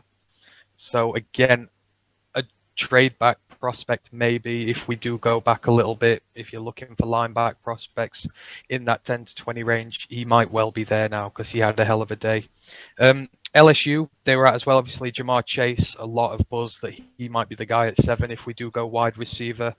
And also Gabriel Cox, another linebacker. Now, Gabriel Cox didn't actually do his day because he was injured. And in a way, I don't know if that's I think that might be a beneficial thing for us because he's sort of teetering on the edge of that 3rd round at the minute. And I'm really high on Gabriel Cox. I think you are, Matt. I think, Ryan, you're high on Gabriel Cox as well. I am, yeah. He's brilliant. He's brilliant in coverage. I think I've seen somewhere it's like 359 snaps and like coverage, no touchdowns, 3 interceptions. So when he's working across the middle, side to side, he's great. So I'm glad he didn't work out. I don't want him to be able to improve his stock. That was going to be my next question. I'm going to say is that maybe a stroke of luck for us because I've said from the beginning if we walk away with Parsons and Cox in that linebacker core, I'd be absolutely delighted. Per se, I mean, they'd just be. I know you don't like Parsons, but you know, I'm not. No way. It's not. I don't like Parsons, and it's never been that I don't like Parsons. It's just. I just fear for the off-field issues of Parsons. But in terms of the pure prospect that he is the best linebacker, definitely in the draft. In terms of Cox, on my consensus board, he's an average of a 60.5 pick.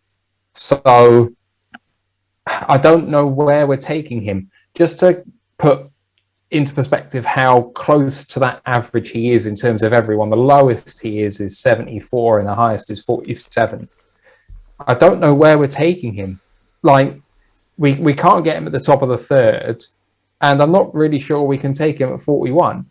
So I'm not sure that Cox is more of someone to target, and I think Davis and Browning are far more realistic at their potential draft spots. Yeah, I think that's fair. That's fair, yeah, for sure. Right, I'll finish these lists off and we can discuss anyone else that we feel of any importance when we're done. So, finishing off the 31st of March, Wake Forest, that is where the quarterback Jamie Newman worked out. I was massively high on him before the Senior Bowl. Sadly, he had a really bad week there, and I think he's probably going to go a lot later in the draft now. 1st of April, the Lions were at Cincinnati, Minnesota. Obviously, Matt's draft crush, Rashad Bateman, worked out. He had a hell of a good day there. And they've also got a really good cornerback prospect in Benjamin St. Juste. Yeah. I like St. Juste. Yeah, I'll come back to him in a minute. You can have a chat with him then. They're also at Oklahoma State, Oregon State, and USF. That was to look at a particular cornerback called KJ Sales, who is a late round prospect or maybe an undrafted free agent. So that is a name to keep an eye on there. And also on the first day, we're at UCF. That was Aubrey Pleasant, our defensive backs coach, and that was to watch my draft crush, Richie Grant, the safety, whom I absolutely want us to take in the 2nd round with our pick there. And there's no one else I'll put in there at this stage. I just think he's absolutely amazing, but we'll be chatting about him later. And then finishing off April 2nd, Oregon, obviously the big tackle, Penei Sewell, one of the best graded tackles to come out the draft for years, had an insane RAS score, had a brilliant day, and he's going to be a mega tackle for someone. Just I hope not for us, because I have an inordinate love for Terrell Crosby at right tackle, and I don't want him replaced. And we finish off with Tulsa, linebacker Zaven Collins, who's another one who's been mocked to the Lions there. So anyone else there you want to have a chat about? I mean, Benjamin St. Juste, I know you're big on him, aren't you, Ryan? I do. I like him. He's got that versatility that I like in a secondary player. He's got length. He's a bit skinny, I think, so he needs to put on a bit of muscle. But someone that can shift from outside to inside. I do like that versatility he offers. Aaron, anyone else you want to chat about from those last few guys there? Not particularly. Well, I've not done enough of this research on the pro day stuff particularly over the last few days. So there's no one particularly sticking out in my mind right now. Not. Yeah. Are you on the? Sorry, go on, Matt. No, sorry. No, I was just going through the last guys now. Obviously, Rashad Bateman worked out the other day with Minnesota. I know you're massively hard. I mean, you rank him maybe above some of the other guys who are. Is it wide receiver 4 you've got him, Matt, on your board? I think that I probably have him as a joint wide receiver 3 along with Smith. And the reason for that is that Smith is clearly the better receiver, but I just worry about his longevity. I can't say that word, but I worry about the fact that I'm not sure whether Smith is going to see out his rookie contract without a horrific injury. That size just worries me. Bateman I see as having a much higher floor in terms of being available. And someone who is still shifty, is still fast, not quite in the same realm as Smith, but those factors kind of even out altogether. So that's how I see those two. Bateman, he had a fairly underwhelming pro day, really, just for the physical nature of him being overestimated on his height by full 2 inches and his weight by a fair amount too. It wasn't exactly what you wanted to see if you're a Bateman fan, but he had a fast 40 time. He had a good broad jump. He's got long arms. I don't know what else you can ask for, given that Minnesota grossly overestimated some of his vital statistics. Oh, I think was there a 2-inch differential on his height or something? Yeah, he's Quite 6 big, foot dead, and they said he was 6'2". So there's been a lot of that. There's a lot of colleges that are hurting their players by listing, not even like, they're not lying, but they're definitely getting struck when it comes to their weight and their height. Well, ask anybody, that 2 inches makes a huge amount of difference. Oh. Yeah, that's the sound that Aaron makes. I knew Aaron would be the one to come out with that one. So what? Yeah. Go on. When you are up against the cornerback, and in the NFL, you know, you're looking at the cornerbacks are really tall, and not just fast and big, but in terms of weight and strength, but they're quite tall, and those 2 inches make a huge difference when going up, particularly for contested catches. So if you guys want to take it another way, that's absolutely fine. I know I don't have the best track record of being potentially the most serious person on this podcast, but your end though, Jesus Christ. Well, a lot about you today there, Matthew. But no, I'm not joking about that. That amount of size difference makes a big deal of difference in the NFL when you're being put in a position to, if you're someone like Rashad Bateman, who I would imagine is getting put in positions like the slot straight off the bat, but would be going up against and no longer benefiting from poor college cornerback play or poor college defensive back play, that size difference, you know, if you're being overestimated for your height, you're going to be putting into some poor matchups, and that's not going to help him straight off the bat, especially if he's not as that weight difference as well is not taken into account.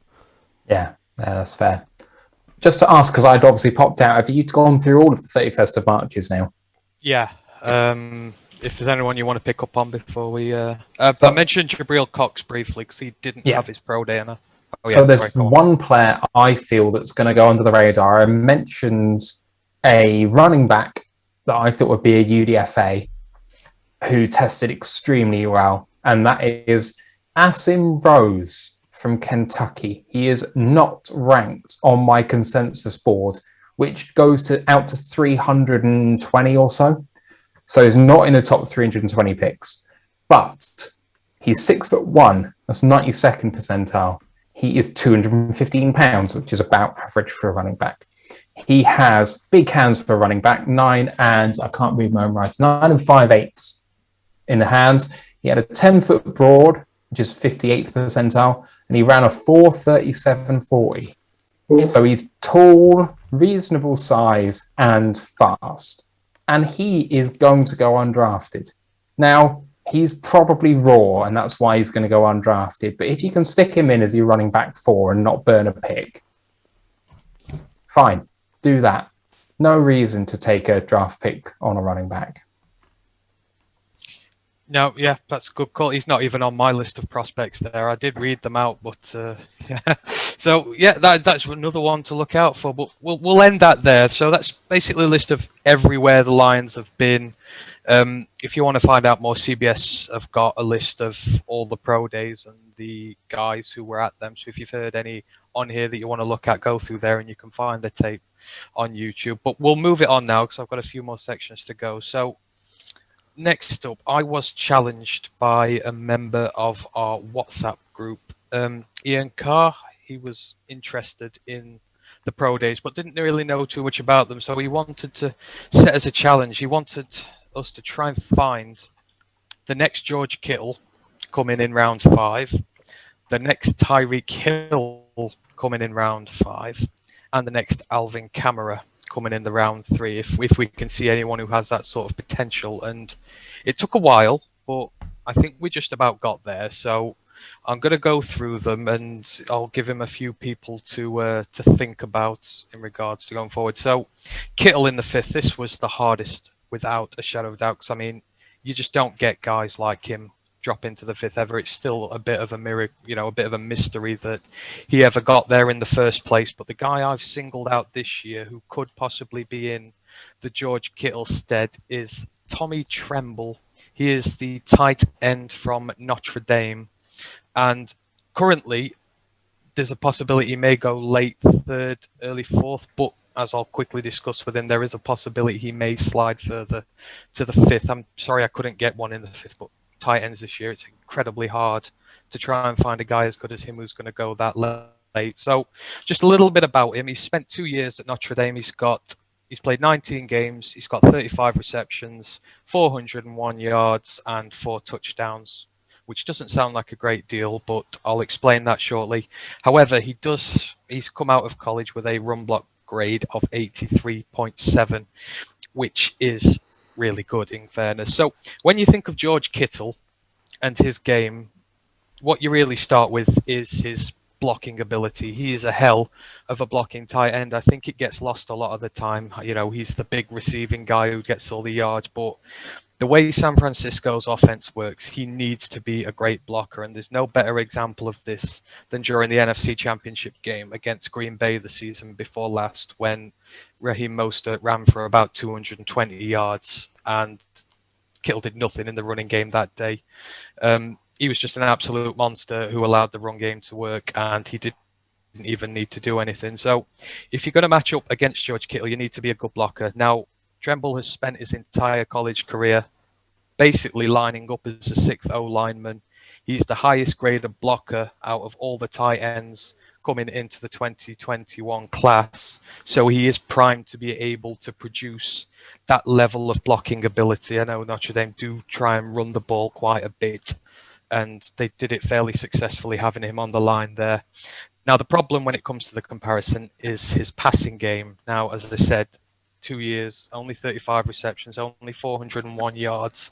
On the face of it, you think, that's not really George Kittle numbers. That's not really going to get there. But you've got to look a little deeper. So on the face of it, yeah, he's not done very much. I mean, the sophomore tight end there this year had 30 more receptions than he did. But if you actually go and watch his tape, you can see examples of him getting open quite often. He does crossing routes, out routes, routes against zone coverage, flat routes, and he's just not getting used. And having watched a lot of Notre Dame games this year, I am not high on Ian Book, their quarterback, at all. And I'm sorry, Dominion Jack, if you're listening. I know you're a Notre Dame fan, but he's incredibly poor. And I think there's a lot of times where he's just simply not been getting used because he's trying to look for his receivers instead. And you see the potential there. So if he was to come up to a better team, and now I'm thinking about us here, a team that requires blocking tight ends a lot of the time, trying to implement in a run game, but also has a quarterback in the style of Jared Goff, who likes throwing to tight ends. I think you can see on tape he's got the potential to be a good receiver. He's already proven that he's a great blocker. And there was a good article put out by USA Today on him, and they put his comp, his pro comp can go as high as Delaney Walker, who was he was a 14-year veteran of the league who amassed nearly 6,000 receiving yards and nearly 40 touchdowns. They said that is the ceiling on him if he develops well and if he's in a system that plays well. So that's my comp there for Kittle. Tommy Tremble, if he gets on to a good team who knows how to utilize him properly, then he's the guy you want to be looking at coming out the draft this year. Like I say, for now, he's maybe a 4th round pick, but if teams don't really look at that potential, he could slide to the 5th. So my projection could be on par there. Moving on to Tyreek Hill in the 5th, trying to find the next guy there like him. I've singled out Daz Newsome. He is a wide receiver from North Carolina who's projected to go between the 4th and 6th rounds, but likely in the middle in the 5th. So he spent 4 years at North Carolina. He's got 188 receptions for 2,435 yards and 18 touchdowns. Now, obviously, if you're trying to look for the next Tyreek Hill, you need someone of his stature. Tyreek Hill's 5'10". Daz Newsome is 5'11". There's quite a lot of similarities between them in the way they are. Neither is really 5th round material. I think they're better than that, but Tyreek Hill obviously had domestic violence charges against his name, which badly affected his draft stock back when he was drafted. And Newsome is suffering through the skill of the wide receiver class. There are a lot of top class receivers, slot guys this year who are almost sort of overlooking him. So there's similarities there with Hill in that regards. He's also a great return guy. Hill started his career as a returner, doing a little bit of slot work. Daz Newsome's going to be doing exactly the same, and he does have really good returning skills. Now, the Draft Network, they had a good article on Daz Newsome, and they say about him, Newsome is as good a route runner, with excellent separation quickness, has terrific hands, outstanding ball skills, and is a fearless competitor. He's excellent at creating yards after catch and is truly a threat to all levels of the field. Now, if you just pick out a few quotes there: excellent separation quickness, terrific hands, fearless competitor, threat to all levels of the field. These are all things that Tyreek Hill is. He's known for his separation. He just uses straight out, flat out speed to get down the field. Now, the only slight difference between the pair of them is Tyreek Hill uses elite speed, whereas Newsome uses a burst. So he gets himself in the position and uses his speed at the appropriate time rather than just running round on fire the entire time. But there are a lot of similarities between them, and if you get Daz Newsome in the 5th, you could very well be on to the next Tyreek Hill. So that's my recommendation for him. And then finishing off with Alvin Kamara in the 3rd, I have picked out Kenneth Gainwell, the running back from Memphis, who is projected to go between the 2nd and 4th rounds. He's another one who not quite sure where he's going to land, but a good chance that he may land in the middle. He spent 2 years at Memphis, 235 rushing attempts for 1,550 yards, and he had 57 receptions for 662 yards with 17 total touchdowns. Now, when you think of Alvin Kamara, you've got to be a dual threat back. You've got to have explosive power, and you've got to have the ability to eat hits and make a lot of yards after contact, because that is what Alvin Kamara is good at. Now, Gainwell's body of work is really small. He really only has 1 year because he opted out in 2020. But in 2019, he amassed 1,460 rushing yards and 610 receiving yards and got a total of 16 touchdowns. That there is indicative of a guy who does it in both games. And now he's coming from a school that just produced Antonio Gibson before that as well. And you've seen how well he has adjusted to the league. So Gainwell, he's quick, he's creative, he's got good balance, he's able to make defenders miss tackles, and that is again something we associate with Alvin Kamara. His ability to make players miss is second to none. If Gainwell finds a hole in the line, he will just burst through there at full pace, and he's able to get that much speed that he can go around the corner. He's got a great stutter step, and he's deceptively strong because he is a little small, but he's a guy who's not afraid to go into a tackle and really just run over opponents. Again, another Alvin Kamara trait. And he also lines up as a slot receiver, as can be shown. He got 700 yards in his one good year there. Now, the only issue with him, again, as I said, is his size. Alvin Kamara has a heavy workload in the league, and Gainwell might not be able to keep up with that. But if you get him in a system where you handle his workload correctly and you get the best out of him, he might not do as much work, but you could well produce Kamara levels of production. So they're my three comps there. Tommy Tremble for George Kittle, Daz Newsome for Tyreek Hill, and Kenneth Gainwell for Alvin Kamara. I don't know whether anyone agrees with those, or don't call me out in front of him. But there's a few names that I considered otherwise, but I think everyone fits quite well that you've picked for sure. I wouldn't argue with any of those being unreasonable picks whatsoever. I do wonder whether Michael Carter will fall far enough to be in consideration, because considering the number of missed tackles he's forced, I think Kamara would be a fair comp for him too. In terms of the tight end conversation, I did mention to you as we were going through this Trey McKitty, and I think that if he can be coached to be the blocker that he could be, that a fair comp for him would be Kittle, because he's definitely got the run after catch ability that is present there. Wide receiver, I have no great thoughts on anyone that far down. So maybe Anthony Schwartz if he falls, just as a complete burner. But Schwartz is so raw that I'm not sure you can bank on him. He'll be an early fourth, maybe late fourth round pick.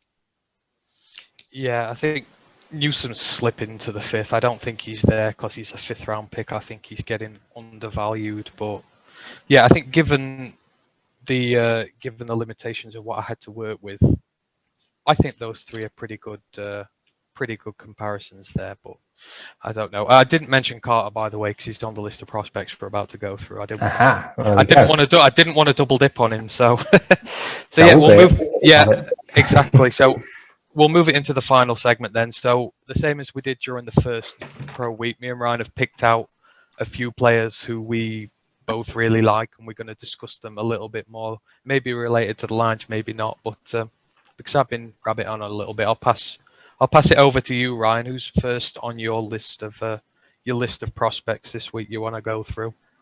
My first pick is actually someone I feel like I didn't even know about you having that task to make a comparison. But I've got three players that I could actually use as well. I'll go first to the Kittle one, and that is Kenny Gabowa. He's the tight end from Ole Miss.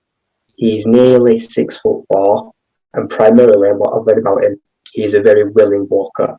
He is more than happy to sit in and help on that line, and he had a running back named called Scotty Connor. So Ole Miss were a very heavy pass team, but he is a willing blocker. He's got a big body. He will stick in. But also, over the last 2 years, he has amassed 11 touchdowns. So for someone that doesn't have that break-end speed, he has got someone that's got good hands. He's got a decent route tree. I think in the red zone, I think he's going to be someone that will actually be possibly very helpful to Lions, because we've got Josh Hill. We've only got him for a year. So we realistically have to find that tight end that's willing to block and also that can split out. And I do like Gabowa.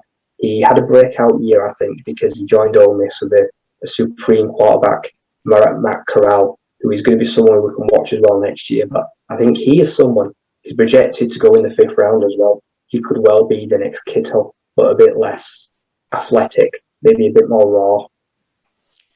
See, that's a bit of because I did some notes up for this. Now, PFF have him projected as a 7th rounder / undrafted free agent, and their reasoning is that he's an unfortunate tweener who is unlikely to be respected as a run blocker, but not yet dynamic enough to get by as a receiver. What you've seen, do you see him as definitely a 5th round pick, or I mean, if he's forced to an undrafted free agent, I guess you're delighted if he does that. He could well slide, yeah. He is very raw, and he hasn't got a huge body of work before this year. He spent 4 years at Temple, where he was just a bit of an odd job man. So his 5th round projection could actually be a bit rich, to be fair. So I think it could go back a bit further, better value. Matt, Aaron, is anything there on your Gabowa? I'm just looking up to where he is in my rankings. He's there. I just can't pinpoint it. Bear with me. 219. 219. No, that's Trey McKitty. Why is that the wrong one? I can't navigate my own spreadsheet. Sorry, bear with me. That's fine. 205, ahead of Trey McKitty, who I actually picked out earlier. Sorry, beg your pardon. That's why it's the wrong one. Okay, so Kenny Gabowa only picked in 2 of the draft boards I look at. Some of them only go up to 100. So that's fair enough. He is at 111 or 290, depending on where you think people are going to go. So not that consistent, but you'd expect that going out this far into the draft. But obviously 111 is the back of the 4th, middle of the 4th, actually. 290 is undrafted. So God knows where he could go, but that gives you an average of 200.5. But that's a massive fall from 150, which was my previous average from a month ago. So yeah, I don't have any wisdom particularly to share on him other than the research I've done on where everyone else has him. But there you go. No, that's fine. We'll move on to the next one. So I'll move on to my first one for this week, and this is a guy who I've really begun to love a lot over the last few weeks as I've seen him a bit more, and that is Dwayne Escridge, the wide receiver from Western Michigan. So Escridge has been in 43 games at the college level. He has 121 receptions, 2,244 yards with a high of 776 in 2018, 15 touchdowns, average yards per reception 18.5, which is quite good. And he's also a few rushing yards, 12 rushing yards for 116, 12 rushing attempts for 116 yards, sorry. Now, obviously you're thinking over 43 games, that doesn't sound like a great deal of production, but during his first few years at Western Michigan, he was actually a defensive back and was transitioned between defensive back and wide receiver due in part to injuries and due in part to players transferring into the program, sort of moving him around all over the place. But if you take all that aside and you start to look at him and his production, he has high-end production despite not being able to settle into being a wide receiver, despite having to play multiple spots on the offense and the defense. He's well developed. He's got the mentality of a defensive player because he's had to do blocking, because he's had to do tackling. He's very, very adept at making tackles on the line, and that is something that Campbell and Holmes value highly, the ability to block as well as being able to make the big plays. He's got a very seasoned route tree. He's capable of playing in the slot on the inside. He can play on the outside. He's also a very big presence on special teams. So, I mean, he'll no doubt start there. He does a lot of return work. He's got several where he's brought them back in, from the kickoff. He's from the entire length of the pitch. He's a very high effort run blocker. So, again, that's going to be good for us if we get a guy like him in while we're trying to get Swift and Jamal Williams going. But as a receiver, he's the smallest in the draft, but his qualities make up for that. He adjusts to errant throws. He can make difficult catches in contorted positions. He can get vertical if he wants to. In his pro day, he jumped to 35 his vertical was 35, and bearing in mind he's only 5'8" tall, which is really impressive. His 3-cone was 6.95, got really good movement there. And, he's a guy who just makes up for his lack of height with the rest of his skills. I've watched some tape on there, and there were a few plays that really stood out to me and what this guy can do. So the first one I watched was in a game against Akron. He was on a cross route, and he came infield. He knew exactly where his coverage was. He was right in the center of the field, and the quarterback absolutely fizzed it into him. He watched the pass all the way into his hands. A lot of guys see it come in, then they look forward, they lose their concentration, they drop it. Not him. He knew where his coverage was. He took the catch, and then as soon as he got it in his hands, he turns, he put the afterburners on to get to the outside. He took on 3 defenders. He just rinsed a lot of them. He showed balance to stay in on the line, and he took it all the way to the house. Now, to me, that showed, his commitment, obviously making sure he's got the pass. It shows he's got the speed. He's got the balance. It was just a great play out of nothing where he really shouldn't have got a lot out of it. The second one I saw was a game against Toledo. He was on a corner route. Again, he eased into separation from the DB. He may be small, but he's got elite speed, and it didn't take him any time whatsoever to get away from him.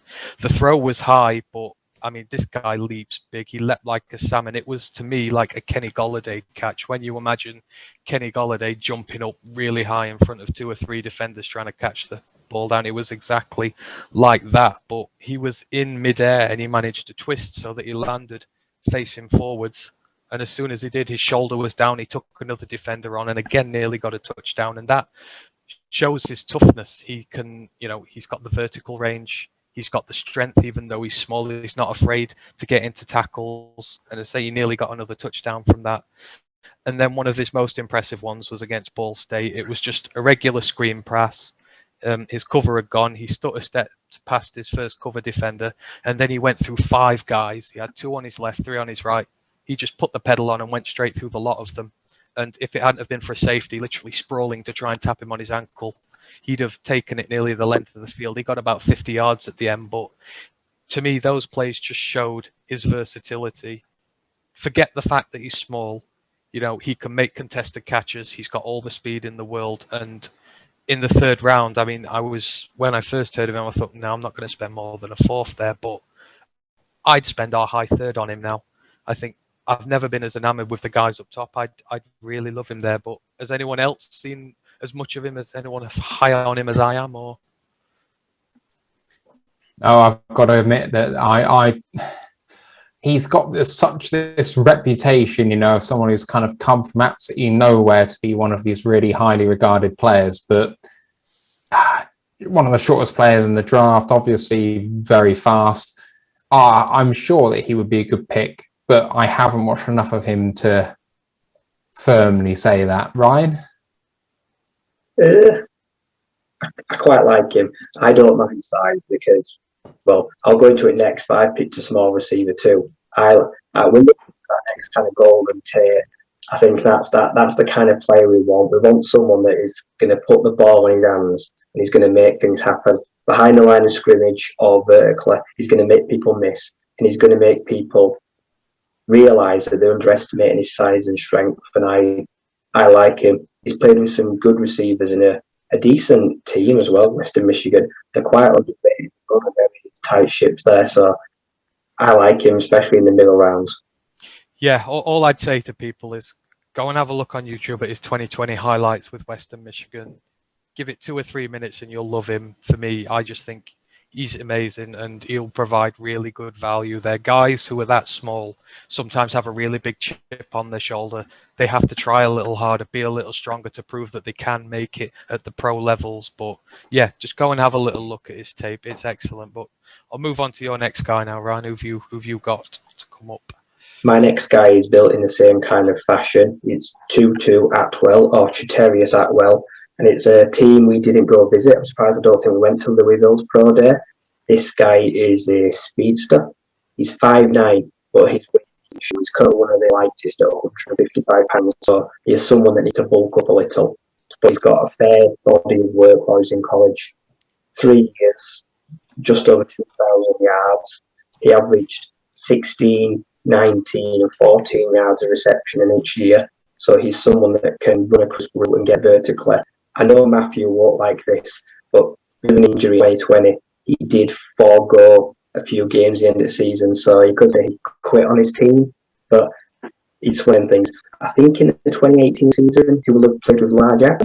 That is last year. Sounds right, yeah. Yeah, so he's done so well, and I think he is one of those guys that is. He ran a very good pro day. He ran a 4:42 and he had a 6:38 cone. So he showed that quickness in his feet. He's a very agile guy with the ball in his hands, but his biggest weakness is his strength. He's not the strongest guy. Even building on muscle, he can look a bit frail. So he's someone that might primarily look in the slot. But he has got a projection of rounds 3 to 4. So it's somewhere little rounds where you can get the. I really like him. He's electric. He is a supreme route runner. He will run from left to right, deep across the field with good hands. Just to quickly mention, he was at. We did go to Louisville to watch him. So, yes, he was on the radar there. You had anything to add on him, Matt, or are we cracking on? He's someone who's been mocked to us quite a lot actually later on. Someone that I've really enjoyed watching actually a bit of tape. I think that he could be someone that we do target maybe late in the third, possibly. I know that mocks on him have been so varied. He's been in the top 50 of some mocks for some time and falling out of some of them more recently than that. And in others, he is in, the mid 100s.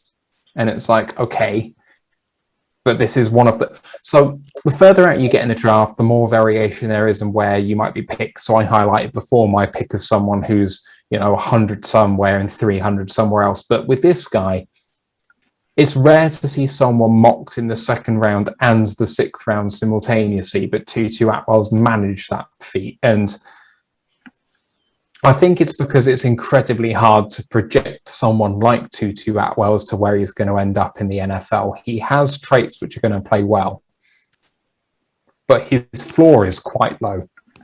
I do worry that he could be a bust. And he absolutely could be a terrific player too. So God only knows with him. Yeah, I've not seen him mocked to us too often, but I don't know. There are a lot of guys back there who I'd like, and moving on in that vein, I'm going to go for a third one of these receiver prospects in the later rounds. So obviously I've mentioned Dwayne Escridge, who I really like already, and in a nice world with the other third round pick, the second guy who I'd take is Jalen Darden. Now, there's been a lot said about him, about how good he is. Now, for me, just to start off with, I love his personality. I was watching something about him earlier, and the opening quote he made was, "Making someone miss is like waking up in the morning and brushing my teeth. I got to do it every day." Now, this is a guy who is committed. He is only 5'9", and like Escridge, he's one of these guys who has been told forever and a day, "You're too small. You can't do this. You're never going to make it at the pro level," and that has put a really, really big chip on his shoulder. So throughout his career, he's broken record after record. So Jalen Darden is a wide receiver from the North Texas Mean Green. He's played 47 games altogether. He has 230 receptions, 2,782 yards, with a high coming last year of just under 1,200 yards. He's got 38 touchdowns. He averages 12.1 yards per reception, and last year his receiving grade was 90 flat out, which resulted in him getting a consensus All-American vote. And put very shortly, there are 5 organizations over there who do their All-Pro teams, and if you make it on to 2 of them, then you are considered a consensus All-American. And he is the first guy from North Texas to get on one of these teams since Mean Joe Green himself in 1968, the guy who the program is named after, which just shows you the level of success that he's had there. So Darden himself, he's dynamic, he's explosive when he's got the football in hand.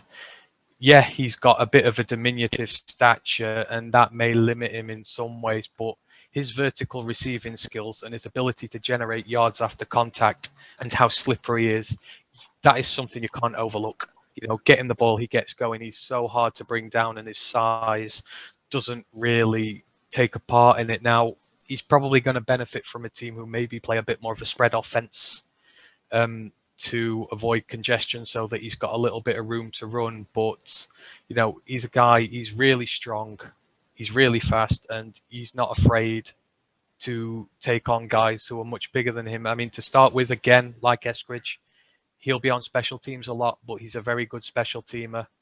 Again, maybe a guy who works on the slot, but he can work outside from the beginning as well. He's an expert at making defenders miss, and he is an explosive playmaker, which is something that I know we've been lacking for a long time. And he's projected as, say, somewhere in the middle rounds, maybe the third, maybe the fourth. If he slips to the fourth, then that would be amazing. But yeah, his speed's blazing. You know, he's just got like an extra turbo button to that. So, you know, you think he's going fast, and he can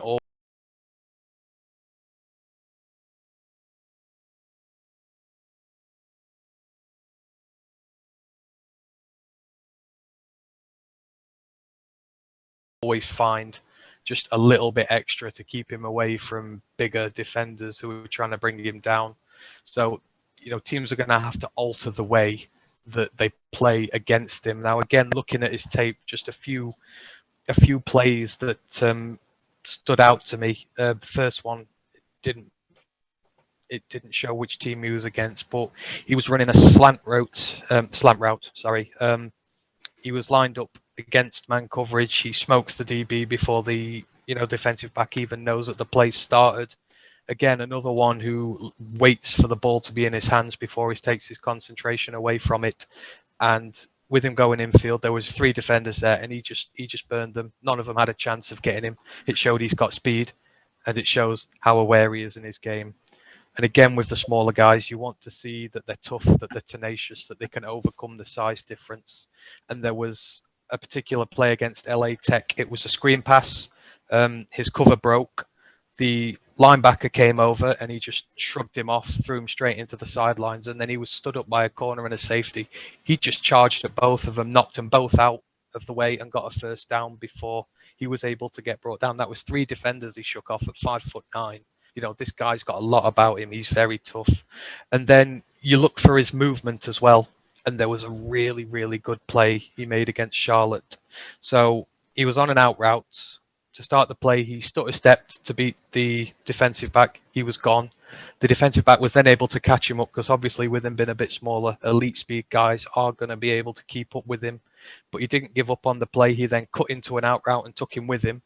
And when the defensive back thought the play was dead, he just cut straight up the line and was gone and was in acres of space. And the quarterback was able to throw out to him, and he took an insane catch over his shoulder, which he did lucky to keep him. But, you know, that's movement. That's great movement you've got. So you've got speed, awareness, toughness, tenaciousness, movement. That's everything you're looking for in a guy who plays at that level. And if you're able to utilize him properly, you get a steal. If you give a 4th round for him, I think he's an absolute home run. And again, if he's one you want to watch, there's a program on him on YouTube. It's called The Shiftiest Player in College Football, Jalen Darden. Again, another one I recommend you watch, and give it a few minutes and you'll already love him. I don't know about you guys. I know we've talked about him a bit, but is anyone else on the Jalen Darden train as well? Because I know I certainly am. Yeah, I am. Yeah, I've seen what I like about him, and it's like you say, like it's that comment about brushing his teeth. If you can take all these skills and all these traits he has, forget about the size of the body, but if you can then put in work ethic, the right attitude, with a reasonable chip on your shoulder, all that will combine and you will make someone that could potentially be a steal. So I'm fine by that. So a couple of things just on this consensus board. One, a PFF have him at 84, as you've mentioned. Pro Football Network have him at 254. So there's a big variation in where people think he's going to go. At 254, he's undrafted, I think. That's near? Actually, I think that might be around Mr. Irrelevant status. It's close one way or the other. 252, I think, is irrelevant. Okay, so it's there or thereabouts. So I've watched him on tape. I've seen the video that actually you mentioned about the shiftiest player in football. But my word, does he have a stutter step and a side step? And, you know, if you can get him the ball in space, you talk about gadget receiver. He is the gadgetiest of gadget receivers. Do not ask him to play on the line of scrimmage and try and beat a man in press coverage, because it's not going to happen. But if you can get him screen passes, if you can deliver the ball to him underneath and let him do his thing, he's going to be a terrific receiver. And I think he's someone that you could coach into those things I don't think we can do. He can do at the moment. But for year one, year two, I think that if you can nab him, I'm not going to be as high as you guys. If you can nab him in the 5th with our final pick, I'd be very, very happy with that. See, I think that was the thing before. I would have agreed, you know, I say the size may be a thing there, but having watched tape on him, having listened to him and his interviews, he's the sort of guy that you want on your team. He's going to be first in, last out, willing to prove people wrong every single day.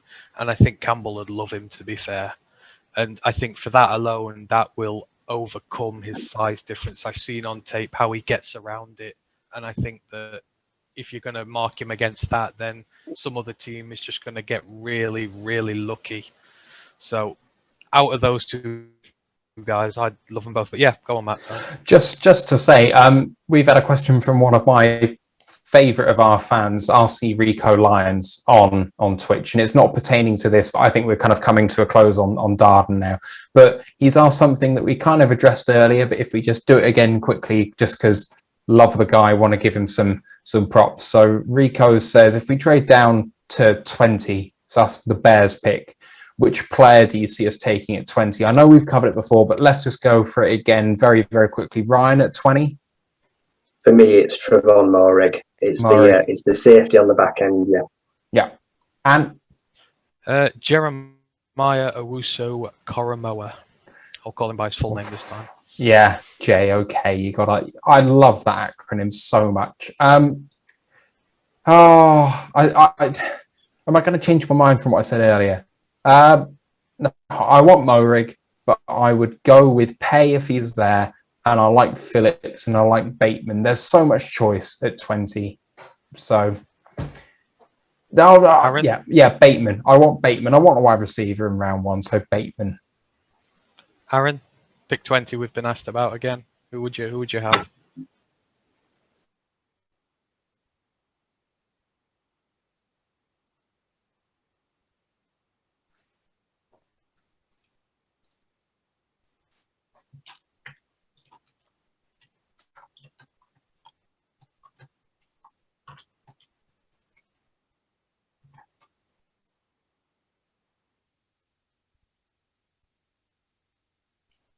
No. So this is from RC Rico Lions, who's obviously one of our biggest followers on Twitter, and you need to give him some love. But he hasn't given any sort of limitations. He thought a tackle would be his pick at pick 20. So.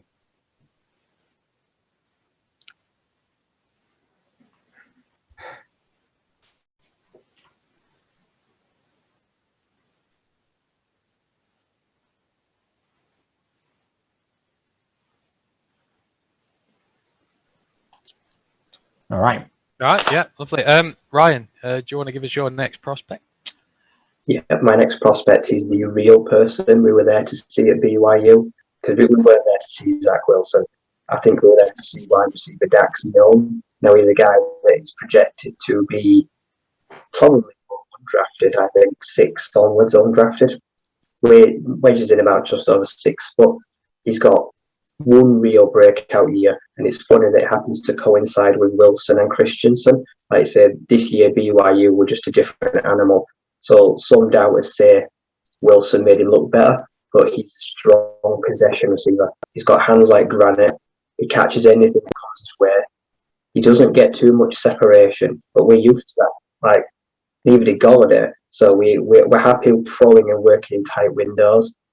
I've seen numerous players where he's got players draped all over him. Laundry's flying left, right, and centre. He comes down with that catch. He is happy to get physical and handsy, and he's going to need that if he can't get his separation. So he's had a good year.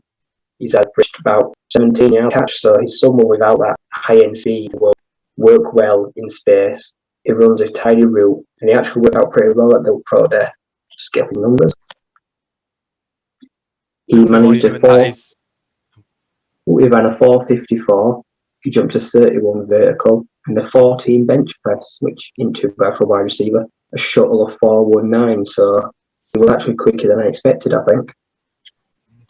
Just saying, PFF have done you the other way around this time. Like Gabowa, they had him projected a lot lower this time. For Milne, they've got him projected in the 3rd round, and they say that he's an NFL caliber route runner, but he's physically a tier below the top guys.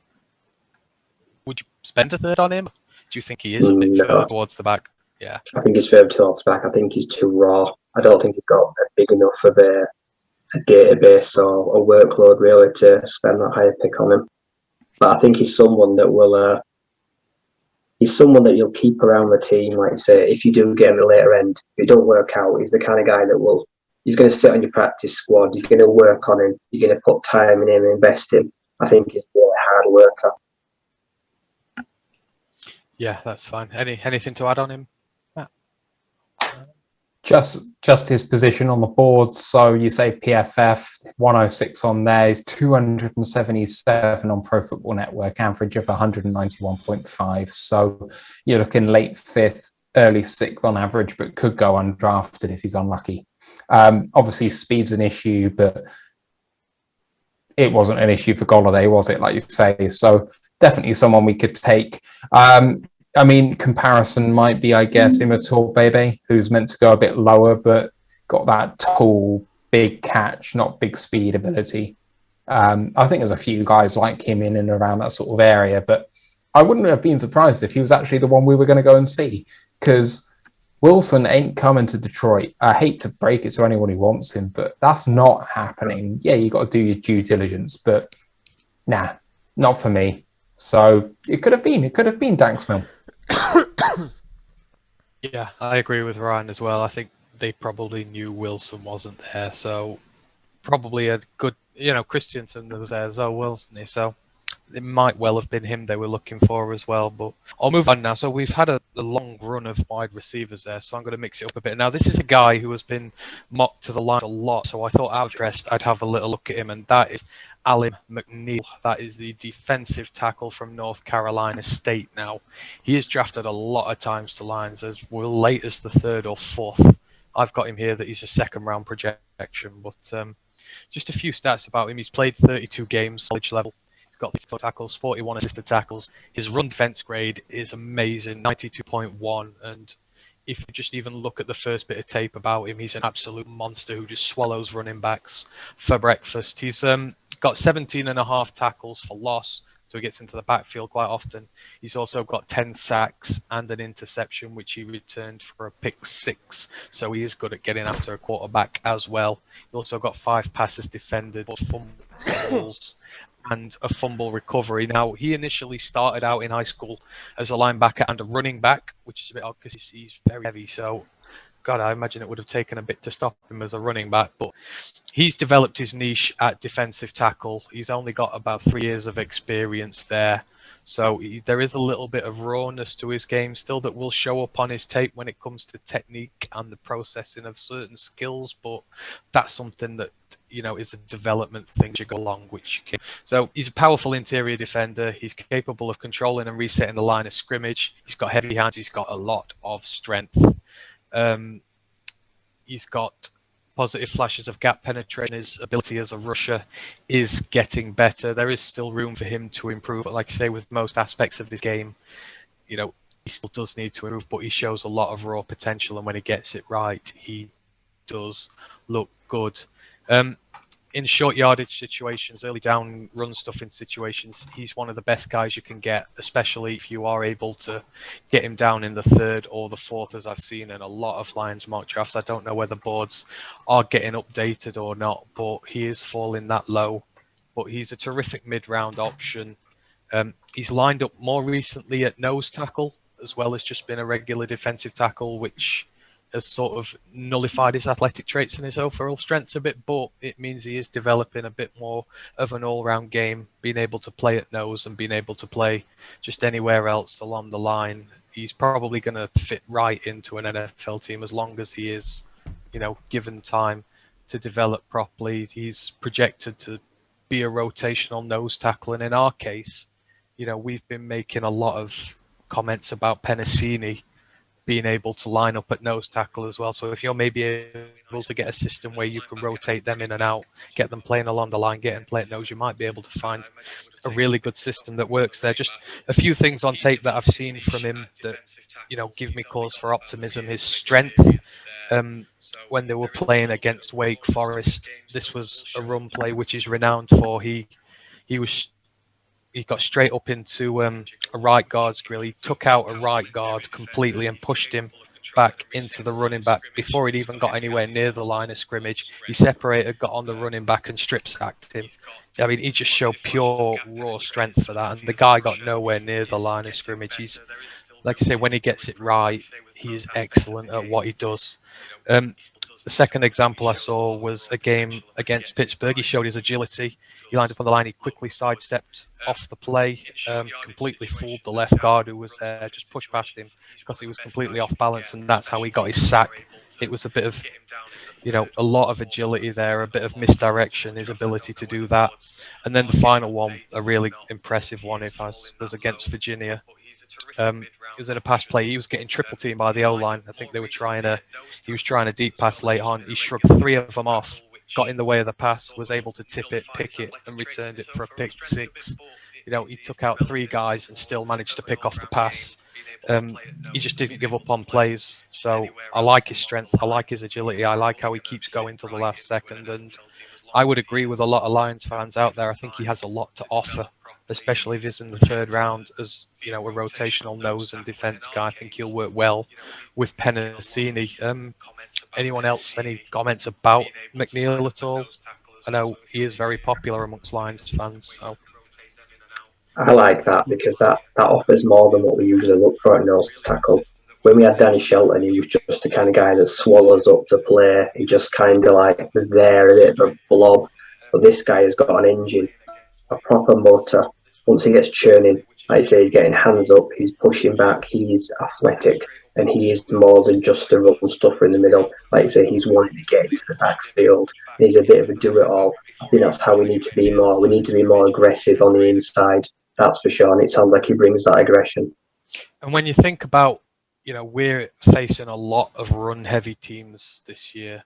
You've got the Browns coming, teams like that who've got dual run backs. We need guys who are going to be good defending the run. And I mean, looking at his tape again, he just swallows up running backs if they try and go through the middle. He's on them. It's amazing how he does it, really. And I agree if he's able to perfect his game a bit, especially if he's working alongside the likes of Penasini, who's also developing, we could have a really potent threat there on that line, which we've not had for some time. Matt, have you seen much of him or anything? You got much of an opinion on him? Yeah, no, I've seen him and I've been impressed by him. I don't really understand why he's been falling down some boards. I do question whether he provides value for Detroit. Defensive tackle, in terms of positional value, is one of the lowest that there is available. Someone who doesn't provide much, as PFF will put it, wins above a replacement. And what that means is that you don't provide impact on the field, which translates into wins particularly much.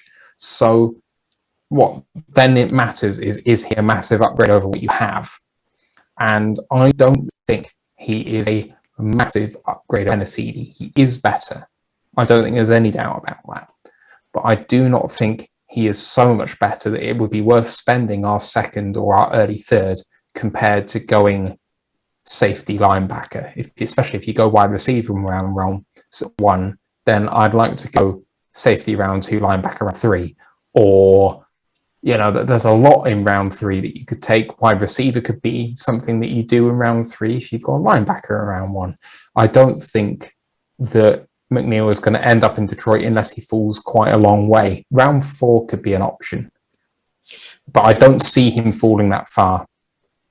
See, I do get where you're coming from there, but I think he's just more than tackle. Like I say, he's a run stuffer, but he gets at a QB, and I think if you have that disruptive presence there, especially you're going to be lining up alongside Michael Brockers, who is going to be able to do nothing but teach him. If you've got them two there, if you've got Penasini there, if you've got a line that can genuinely break through offensive lines and start hassling quarterbacks, then the need on your secondary isn't as heavy. So I would maybe argue that there's a point that we could spend the third there as well, and it may do us as good as getting a safety or a linebacker. I'm not saying it's the right decision, but I think he offers a little bit more than just being an ordinary tackle there. I think he's got multiple facets of his game. And yeah, I'd be glad. I think it will probably be the later third. It definitely wouldn't be the early one, but I do hope he's there. Ryan, do you want to crack on with your next guy?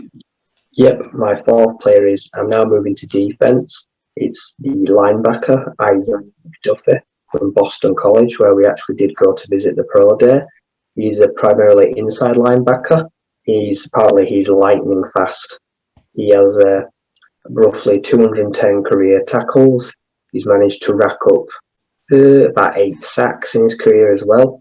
He's about 6'1", so he's of a fair build, but he primarily works on the inside, and he's going to bring someone electric pace on the inside. He comes down ferociously. He likes to meet running backs at line of scrimmage. He's a very good tackler. He plays faster than he did in his pro day.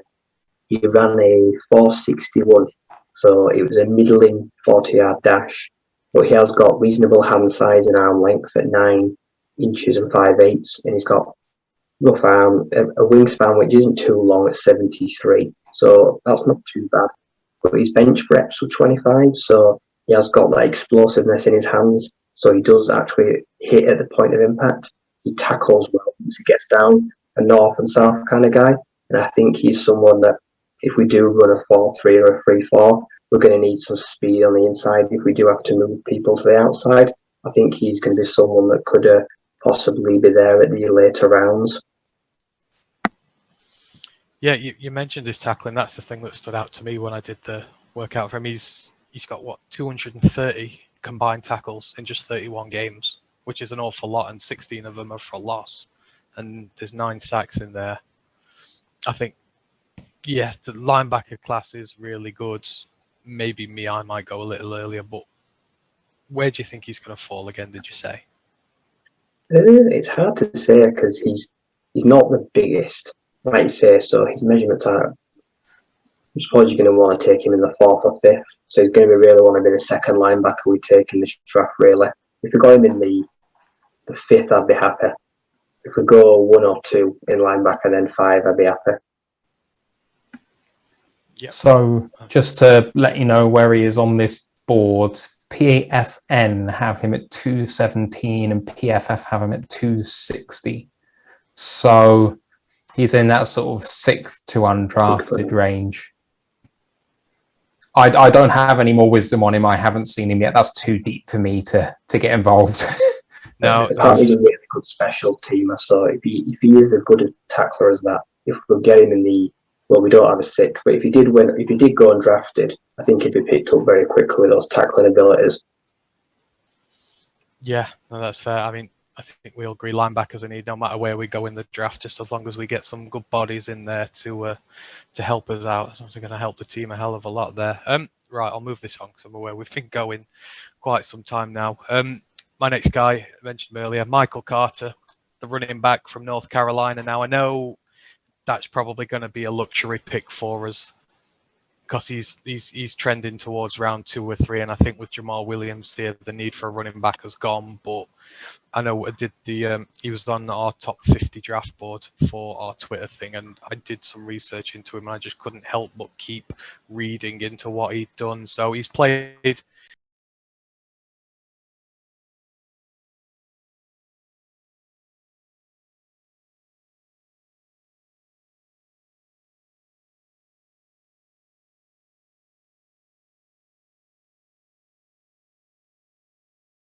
44 games down in North Carolina, obviously formed the dangerous partnership with Javonte Williams this year. Both of them absolutely wrecked teams in their league. He's got 514 rush attempts over his career, 3,404 rushing yards.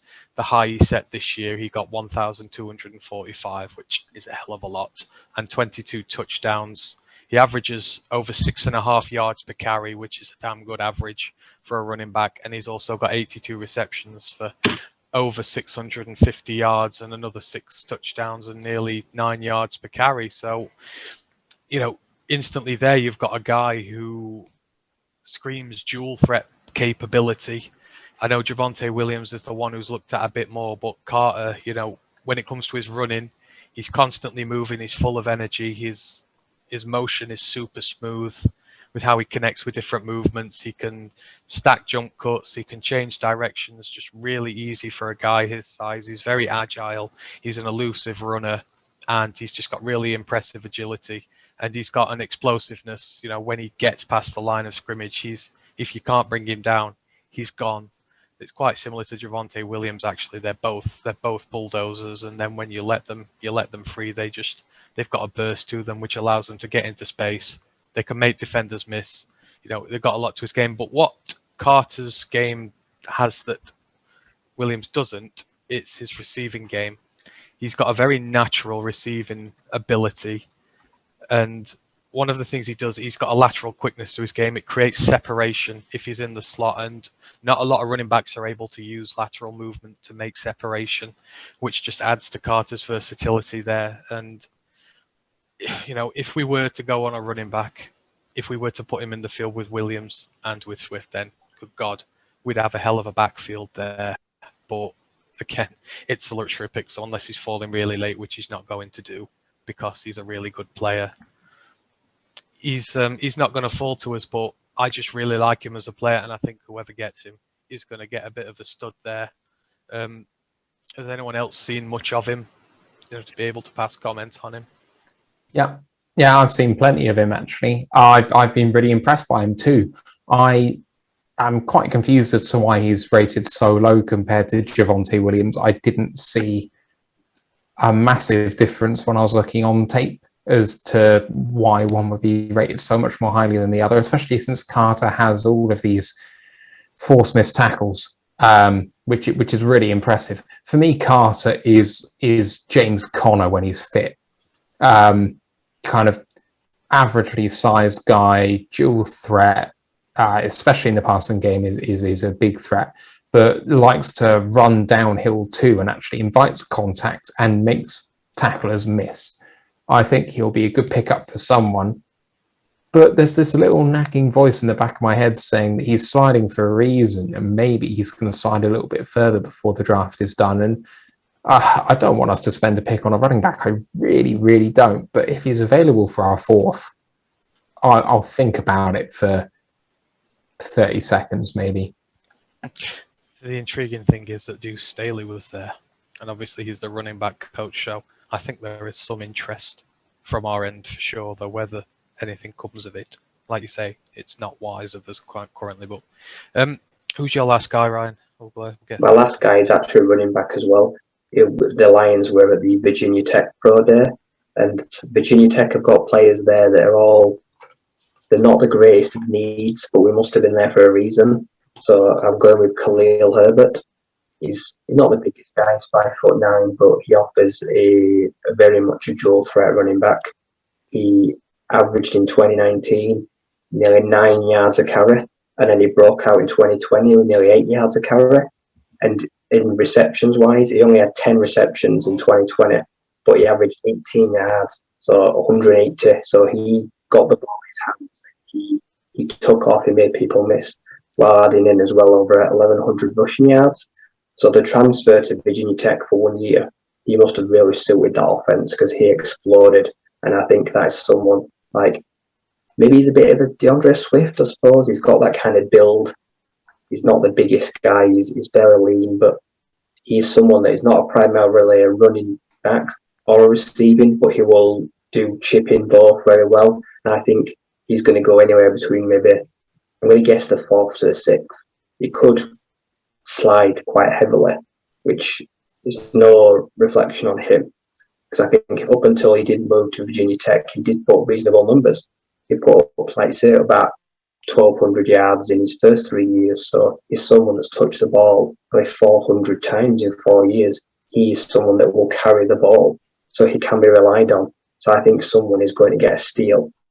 It just won't be us. I don't think he'll come to us.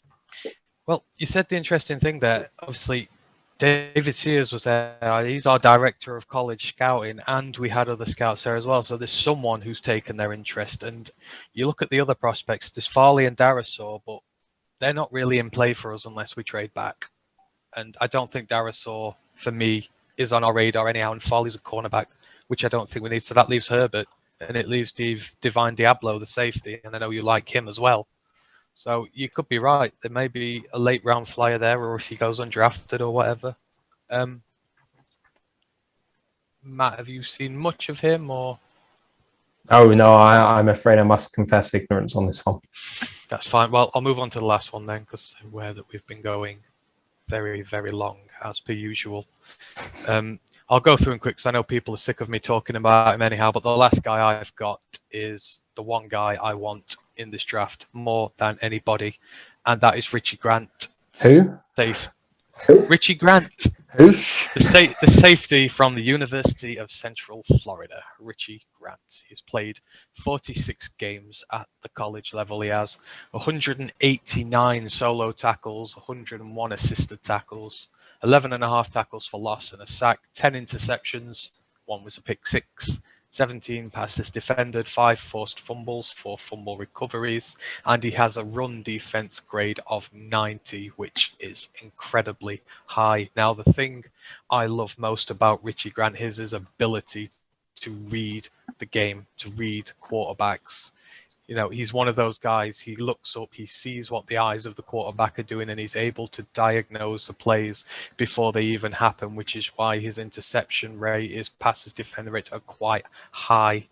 And he's also able to get in the backfield as well. He's got quite a few tackles for loss there, but he's a tackling machine. So, he gets a beat on the throw. He can time his interceptions, his pass defenses. He's instinctive.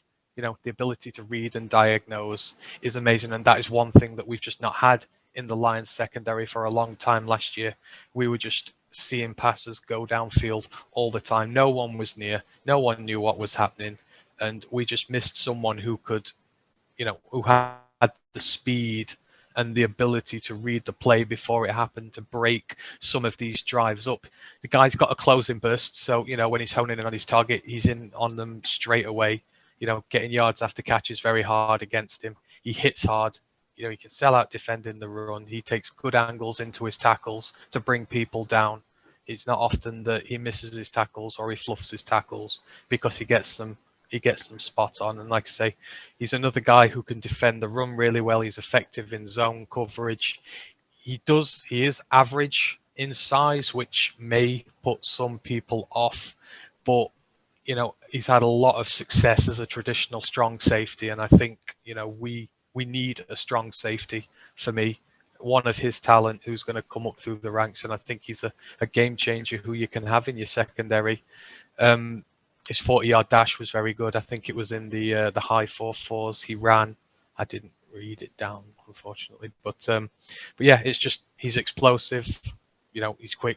He can read quarterbacks.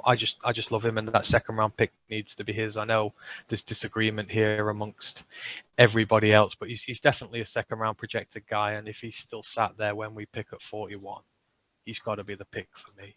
So, any other comments on him? I know you're maybe higher on some of the other safeties than so, but I think for what the Lions are looking for and what they need in that secondary, he ticks every box going. So, sorry, Ryan, you go ahead. It's hard to deny that, yeah. I suppose when you think about him, he's a heat-seeking missile, isn't it? Like, he zones in, he comes downhill fast. He's one of those people, like, he will live on the sword or he'll die on the sword. He'll diagnose a play first. Even if he gets it wrong, he will come down, he will hit someone whether they get the ball or not. He's going to let you know he's there. And I like that, Adam. He's very feisty. He's going to make people pay for trying to catch the ball when he's around them. Yeah, And the thing is, it's his position. You put him, obviously Tracy Walker, we want to see at free safety again to see if he has that year to get paid. We need a strong safety, and that is where he's at his best. So schematically, I think he fits in what we need. Sorry, Matt. No, not at all. So a couple of little bits on him. He is an average grade at the moment of 67.3. He's been mocked as low as 51, as high as 51 and as low as 92. So could be available with one of our third round picks, perhaps. In terms of scouting, I actually have watched a lot of his tape. And this is a stream of consciousness that I wrote down while I was watching him, but I said box safety, rapid, instinctual, loves rushing towards the line at the snap, very aggressive, unsure about how smart he is in coverage, competes well at the top of the throw when lined up in coverage in the right position. So I think it's that sort of thing that we've heard about Andre Cisco as well. He loves competing so much that I think that can override his football IQ at times. I think he's a terrifically smart player when he hasn't got carried away with a play. I think that will come with experience at the pro level. I would love him at the top of the third. I would be satisfied with him at 41. But I would prefer letting him slide and seeing if he slides all the way to the thirds. He's safety 4 on the consensus board. And just to let you know who is above him, obviously Moerig is number 1. Holland is 12 places higher at 52, and Molden is 5 places higher at 59. I don't know. It's just, when you see a player sometimes, I have a feeling with him, and I think that at the next level he's going to be really good. But yeah, in terms of prospects, that is about everything we've gone through today. So yeah, we've let you know where the Lions have been, who they've been scouting. We've gone through a lot of the prospects there. So hopefully, I know it's gone on for quite some time, but if you've watched us in a couple of bits, I hope you've been able to pick up a lot of information. If there's anything you want to know, feel free to message us and we'll get back to you and we can help you if there's anyone you want to look at. But I mean, apart from that, I'll pass back over to you so we can finish off, Matt. All right, so that's everything we've got. Our next episode is going to be this time next week, 13th of April. Given how our first live has gone, and thank you so much for joining us if you've been with us live on Twitch, it's really appreciated. Given how it's gone so far, I reckon I would be tempted to do this one live again just to see if we can iron out some more issues before our big draft spectacular. If you don't know about what we're doing at the draft, we're going to be live streaming for 18 hours at least during the draft. I know that sounds insane, but we've got 20 guests lined up so far, and believe me, I'm putting in the hours to make sure that even more are put on the books. Now, whether these people come through for us or not, I can't speak, but they have committed to us so far. That includes 14 different podcasts covering other teams. So if you think you can watch ESPN and get the all-around knowledge that some of these guys do that cover the entire league, or you get 14 guests who just cover one team each, here is the place to be if you want to be well informed about the draft. Have Game Pass on one side, us on the other, and you can have everything you need to know for the draft. But next week is our full first round mock draft. So each of us are going to be in the position of general manager of every single team. You will get to find out where we put all of those picks. I and Ant have a bet for how many picks we can get in the right place to the right team. I can't remember what we're wagering on this, but it's slightly more than pride, I think.